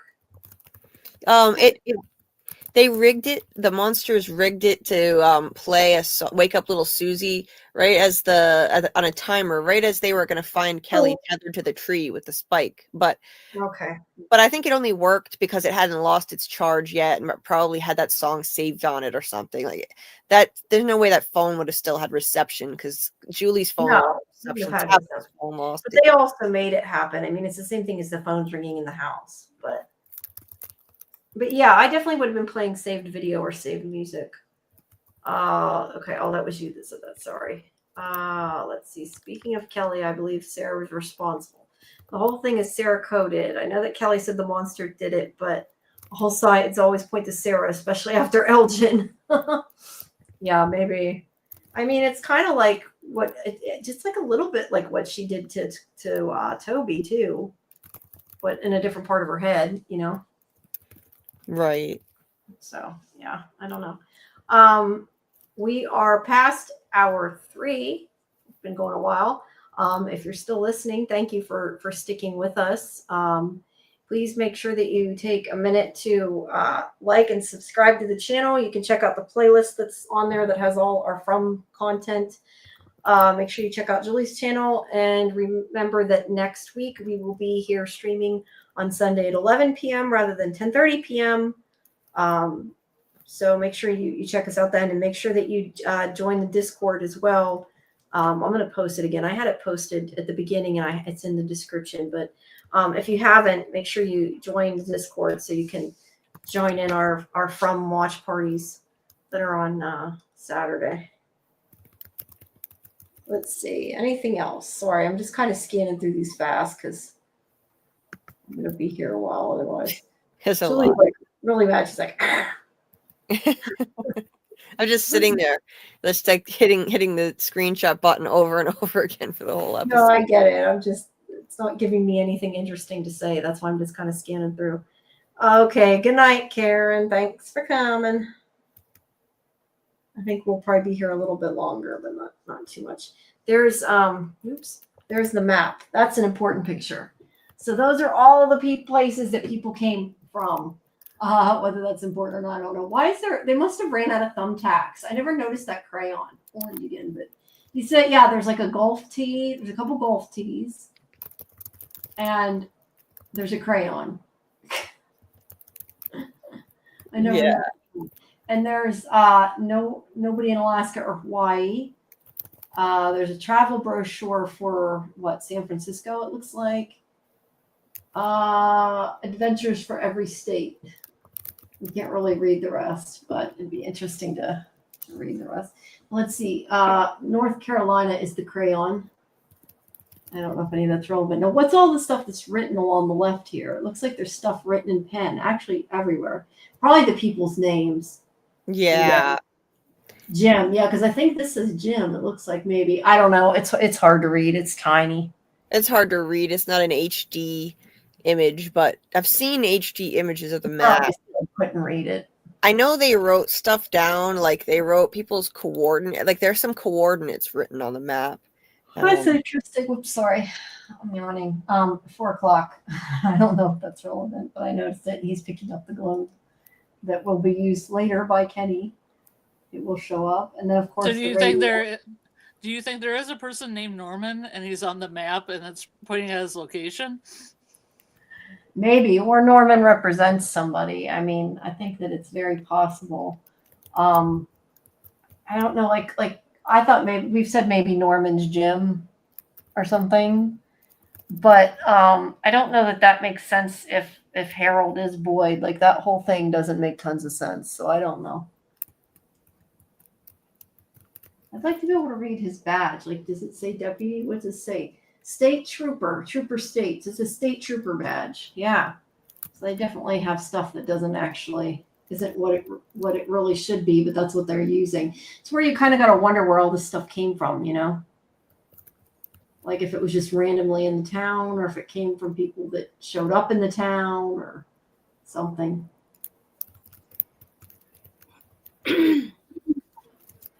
Let's see. Feel free to say things, guys. So we're not just quietly going through stuff. Look at Victor peeking in the window. Doesn't he look like a creeper? They wanted us to think he was a creeper in the beginning. He definitely does. He definitely does. Brings Ethan out, so you can't use the crutch because it's not for quest. See, 2 blue houses. So I said there's 2 houses across the street from each other. Yeah.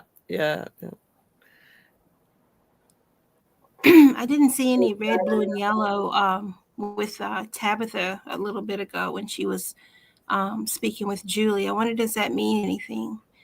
It's a ways back, but I was just waiting to see red, blue, and yellow with them, and I didn't see it. I saw white, green, and purple, but or tan. Always. I mean, there is a lot of times, but there isn't always. So I don't know. It doesn't mean anything. I think more the color probably means something rather than lack of color, but I mean, I don't know. I guess it's possible. The post office that is the sheriff's station is in the background. We have the box. Hey, Boyd's tools. Those will show up later. Or, well, no, I don't think they were his tools that he went and got. But tools will show up later. Him and his hand shaking. That's referenced. And then you notice they still, even though they have Ethan there, they still haven't locked the windows or boarded them up, which I think is interesting because it was made such a big deal out of, and like they're not even trying. They never do either. They just, I mean, it might be a filming thing, but they never really. There they are in the woods, getting near the Farway tree somewhere here coming up. I don't know what that picture, oh, the boy in white walking through, and he's like, look, there's the boy in white. So why didn't they want to talk to the boy in white? I don't know. I think like he mentioned he was there, but they didn't try to talk to him. You're right. That's interesting and weird. I don't know. There's the faraway tree. What is that at the bottom? Is that a dog? Is that, I don't know. That's something weird at the bottom. It looks like a pile of, oh, it's another log. There, it's like another log. Yeah, this tree is really well made. Yeah, because it's probably set dressing, but this is like the caviar faraway trees. Because I mean, yeah, you can look totally in it. You can see the back. I mean, yeah, it's not there's no CGI. Yeah, I know, and I wonder how many there are too, because he does make a point of telling Ethan there are more than one. There is more than one faraway tree. Yeah, and he said he does. Yeah, he said. Yeah, go ahead. Oh no, I'm sorry. I was just gonna say he said there's lots of them. Yeah. And he said he just discovered this one. Yeah. Right. Well, he said this one's different. Yeah, I guess he doesn't know where they're all at. So I'm not sure how or why he knows they do different things, you know. But look, you can tell already that's a different prop. I think they just swapped it out because they were doing so, because he hasn't even thrown it in yet. It's a different prop. Look at the face. Maybe they had Scott draw it on, so he was actually the one doing it, and they said, that Smiley's lopsided. We're going to use a better one. Right. Yeah. The rock isn't even shaped the same, but he hasn't thrown it in yet, so. Just a pile of rocks with smiley faces on them. Probably. Yeah. And who cut down? Interesting. It's a smiley face, much like Smiley. Yeah, I know, right? But who cut down the trees? Like, why are there tree stumps? Nobody's asking these questions. Yeah, I never even These are noticed. questions I ask at 1:40 in the morning. I'm just thinking about it. Like, why are they cut down? Were they faraway trees that they didn't want people going through? Did they chop it down for wood to make something? I think about these things too. Some of these things I don't even notice until I take these stills, and then I'm noticing details like that table and chair that was in the Matthews backyard. I never noticed. That random desk. I was gonna show the Star Magic sign, but I don't want to show the. Well, another thing, Boyd had those planks. Maybe he had to do it the hard way: get a tree, cut it down, make the planks. There's the Star. Oh, you can't. Yeah, there's the Star Magic Hotel. I don't want to show the dismembered bodies. I'm kind of skipping that. But yeah, that one's cut in half, so you really don't. We don't want to show the unalived bodies. How do they literally cut one in half? We've never seen a monster do that before. Yeah, I would think that would be hard to do too. So I don't know. Maybe some of them weren't killed by monsters. Who knows? There's a cute little doggy though. The doggy. So were these dogs planning on attacking them? That's how it seemed, you know. Yeah, I think so. The dogs Protecting Victor, I It think. might have been. I don't know. It was like 3 of them, seems like. Gonna happen. Yeah. Was it? Wait, is that all showing the same dog? That's showing this. No, I don't know. It's hard to tell. That's one. I know there's one on either side. I think there are 2 of them. Oh, I'm sure there's At more least than one. 2. It's just you can't really see. Be cool. There was 3, because then it'd be like a triad. Yeah, yeah. Now that looks like a Christmas tree and a fireplace in somebody's house. It is. Yep. I've seen that. I don't know what this thing is. They featured that a lot. That was featured a lot in season 3. It kind of looks like the things at the as you're calling it, Cannibal Village. The totems. Yeah, it kind of looks like a totem. Yeah. Yeah, Jeremy Ice and Fire calls it Cannibal Village. I just jumped on that. Yeah. Okay. Here's the picture. That's from the opening credits, right? That one, yes, it is. That's Where that. was it? Somebody said it. You know what? I meant to put it up in the chat. Somebody said a little bit ago that the I don't know who said it either. That the opening credits reveals a lot, and I have no idea where it went. Yeah. Because we started talking about something else, and I don't know. Anyway. Yeah, that one is that there's a boy and a girl outside at night smiling. That's in the opening credits. And it's like, why are they outside at night smiling?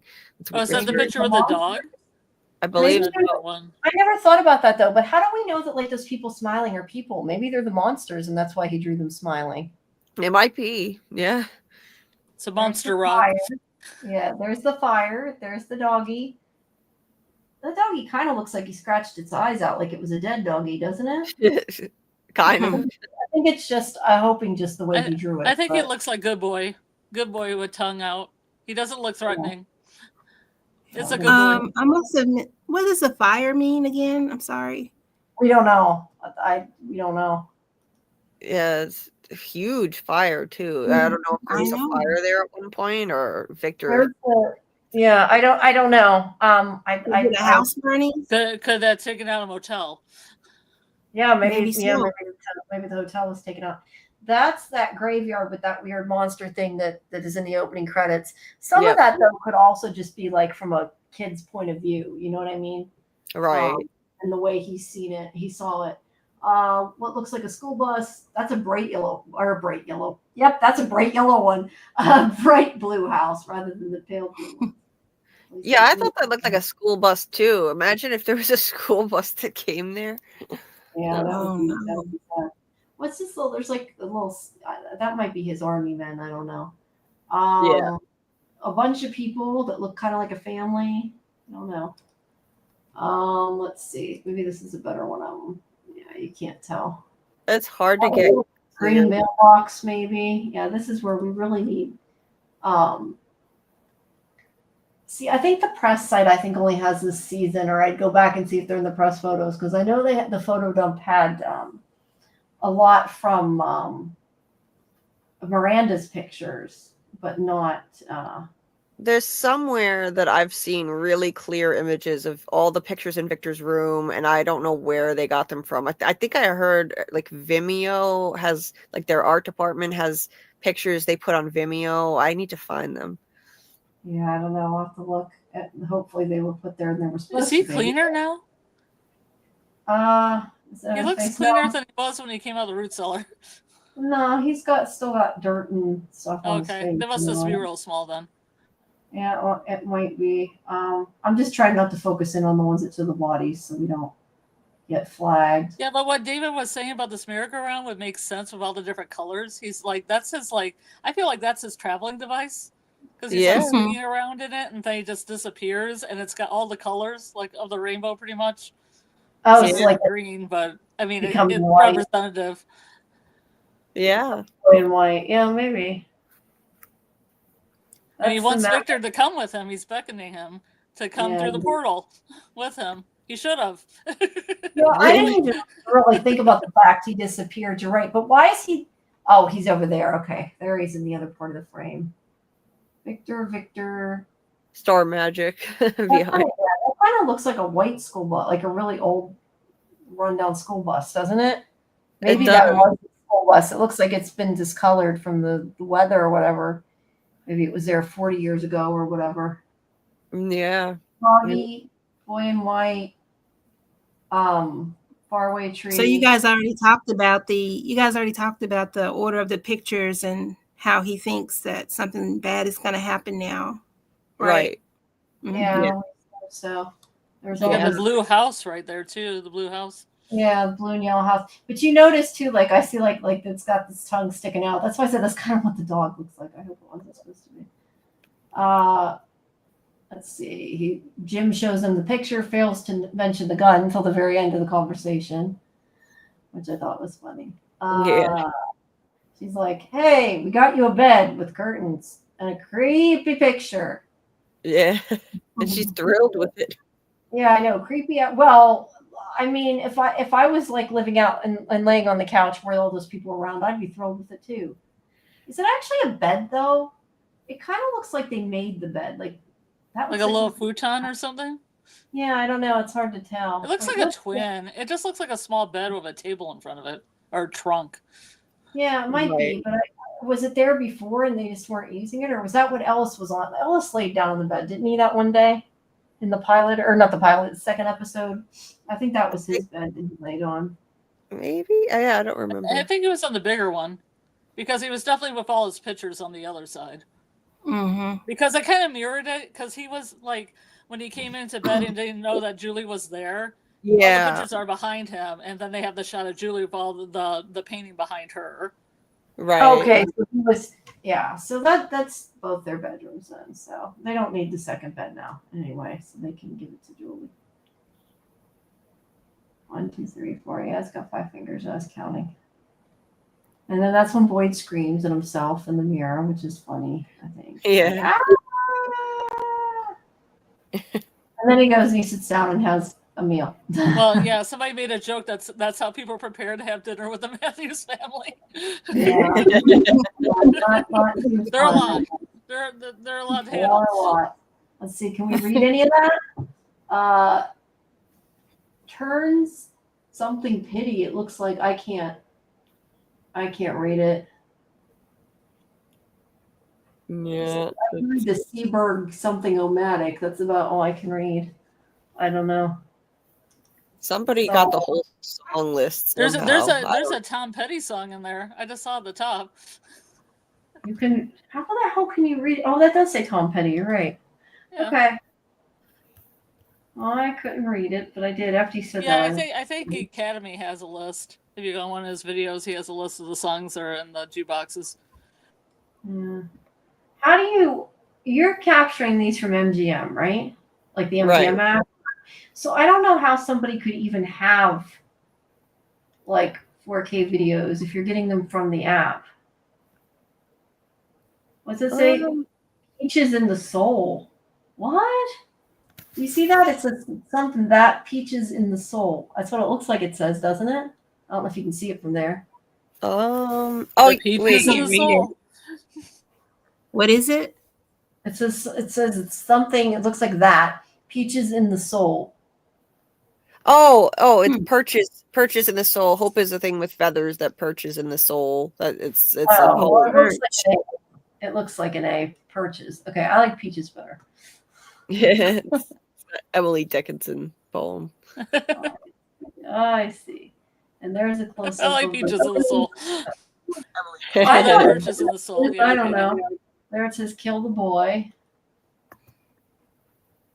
And she's like, oh no. And then she's going to have a seizure. Are those peaches or apples? After I said that, I think those are apples though. And then she has a seizure. And Victor's digging graves. And a lot of red shirts are watching. But they have blue on. But they have blue on. The blue shirts. There's Victor. He's like, I'm digging the holes in preparation. See, and there's looks like they're like maybe there's 6. 1, That's 2, 3, 4, 5. And then he's standing in one. right. He's digging the 6th one. Yep. All right. Well, there we've gone through them all, and it's almost anyway. So I zoomed in on the jukebox thing just to see. Like I just looked it up and zoomed in. I could hardly see anything, but I did see one. It said "Town Without Pity." that's a fitting song for this movie. it is. Is Game of Squidgy Squidgy Muncher? But we're winding down. Golden Child says, I asked Elgin what song he was listening to when he came into From. I think he said a David Bowie song. It was "A Hard Rain's Gonna Fall." That's what he was listening to. But is he listening to another song in the headphones? It's the same thing in the headphones that Boyd heard in his dream. Well, it's not a David Bowie song. Yeah. All I know is it's "A Hard Rain's Gonna Fall" by Bob Dylan. Yeah.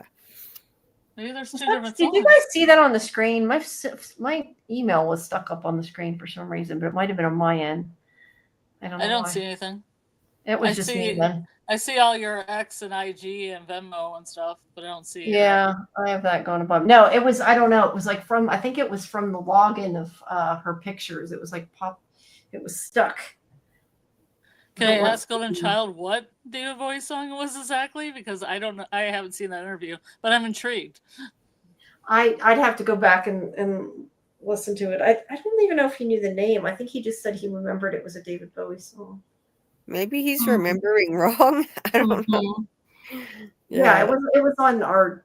It was definitely on our interview. I just don't remember what he said. Which I should. Your interview. Yeah, it was on the live stream. I'll watch that. Yeah, I don't know. I should probably remember, but when you're doing the interviews, you're more focused on how it's going on than necessarily. That's why sometimes I think I need to go back and re-listen to some of these live streams. I have a lot of interviews to catch up on that I didn't have time to watch. Like there were so many. I've got a lot I want to watch the replays for. Right, from your channel and other people's channels. There's so many good ones, and I'm way behind. But interesting stuff. Yeah, I have to watch your Simon interview. We have like 3 minutes left, unless you guys want to stay till after 2. But I think we're kind of out of things to say anyway. So I think we broke it down pretty well. Yeah. So thank you everybody for coming. Make sure next week you remember to come at 11 instead of 10:30. Make sure you take time, subscribe to the channel, check out all our From interviews and everything. And like I said, there's a playlist that makes it nice and easy. It has everything. I think it even has this week's linked in it. It should. Make sure you check out Julie's channel, check out her interview with Simon. I think that's about it. And come visit us on other social medias. And our other show is our Tuesday show is not coming back until the 7th because of the holidays. So that's not tomorrow. I'm saying tomorrow because it's already Monday. It's not this Tuesday, it's next Tuesday. So you'll see the 3 of us again first doing our live stream on From next Sunday before the other show comes back. Yeah. But But yeah, I guess that's it. I guess we got everything, and I'm gonna keep working on that the Photoshop thing I was doing with the tree, the bottle tree, and see if I can get maybe Zazzle or something open. If people want to, I mean, maybe nobody does. I don't know. I want a shirt, so I'm more doing it because I want something. I'm gonna get shirt and stickers, but Oh, that'd be cool. yeah, I just don't want to put it on Redbubble because, like I said, like I sold those well, it was Walking Dead. It was the Rick and Michonne designs that I sold, and like I can't get paid for it, so I can't take the money out. Oh, I'm starting to think Redbubble's like scamming people and just like making people make money and then not giving it to them. So I don't know. I have no way of getting it. Not that I'm like losing tons of money, but I mean, I put the work into it and it kind of stinks. So yeah. Sure Well, it does. Yeah. We'll try. I was telling her that I did eBay for a long time, and I have some money that they won't give me either. So Yeah, I don't know. crazy. I've had no issues with eBay. It's just it's not. I don't know. I I've had never issues used with Redbubble them, and I've before. done everything they say, and they still won't give me my money. Well, that's the thing that doesn't make sense either, because like I'm looking up Googling and Reddit and everything, how to get help. And people were like, they can't verify their email or their phone number and all this to get the code that you log in with. That's not my problem. My problem is it says verify your phone number and there's no place to put your phone number. But the fact that they have my verified PayPal, I've bought things through Redbubble because I bought some of my other designs. So I bought through my personal store. So you can take my money, but you can't give me my money? Like, that's some bullshit. I'm sorry. That's usually how it is, isn't it? Yeah, They- that's why I'm like, I'm just going put to you go to in this Zazzle loop. if they don't answer me. Yeah. I do both. So, Yeah. yeah, I'd Well, like I to saw get it earlier. It's really cute what you've done with the bottle tree. So hopefully Thank it does well. Thanks. Yeah, I'll finish it. And I think I was going to say, I believe I might have the link in here somewhere. I think that I called it, let's see.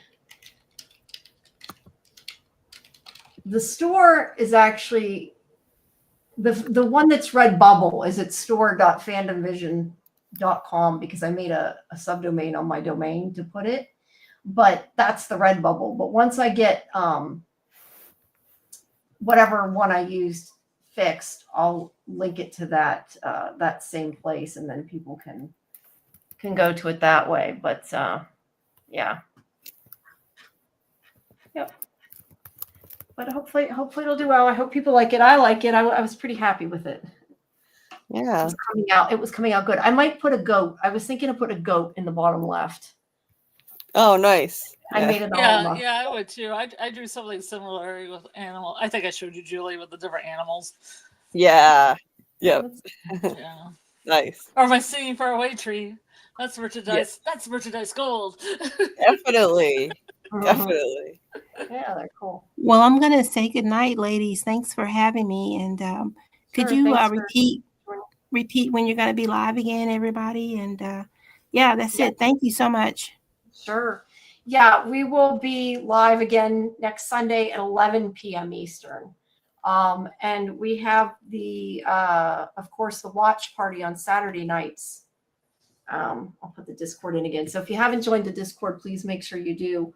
And any updates, of course, I will always put on either the YouTube channel or you'll see it more often on X. So I tend to update that more often. But yeah, we'll be back at 11 instead of 10:30 on Sunday. And then we'll be back on Tuesday the 7th for our weekly non-from show. And Scarlet and I will do our live as usual Wednesday night. I don't see any reason to move it just because it's New Year's Day. If it were New Year's Eve, that would be a problem. But I feel like New Year's Day is okay. So we're going to do our usual live at 10:30 Eastern or maybe 10 if I can manage it on Wednesday night. Yeah. Yeah, I think New Year's isn't as bad as if it was New Year's Eve. That makes it kind of worse if it was New Year's Eve. Yeah. But, yeah, everybody have a happy New Year. And I thought we were gonna promo our Severance watch party. Oh yeah, that too. I forgot about that. Yeah. Yeah. We're also we have the Severance watch party in my Discord at 8 p.m. It's not 10 anymore. It's 8 p.m. Eastern on Thursday. which will be episodes 7 and 8, and Oh, then geez, we're already far ahead. we'll do a call in live after on YouTube. That's cool. Yeah, I know Scarlett was saying maybe we should, since we're starting later next Sunday, maybe we should do a watch party Sunday. We could do that, but since we already have it scheduled for Saturday, we want to do Saturday too. But we could do one Yeah. beforehand. Well, usually when I watch it and I've just watched it, I come in real fresh with a lot of ideas. Yeah. Well, we'll talk about it, and I'll make sure that I link it in the Discord. But I gotta watch Severance. I haven't started it yet, so I can't jump in that far forward. But also, I don't think that if I watch it just in the chat, I'll get enough from it. I need to watch it on my own. But yeah, I got the Blu-ray so I could see it big on a TV, and the Blu-ray is excellent. that's cool. It's really nice. I just have screeners, which I don't think they ever sent season 2, but I sent season 1 that way at least. But yeah, so well, have a good New Year's, everybody. We're taking down our tree tomorrow. I don't like to take it down this soon. Oh, If it were up to me, I'd leave it up longer, but I pretty much leave lights up until like Valentine's Day, and I have like lights that could change color, and I change them to red. oh, nice. Well, yeah, if you can do that, that works.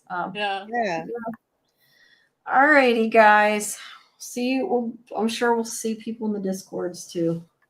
So, all right. Have a good night. Thanks for hanging around. Have a good night. Renee. Okay. Good night.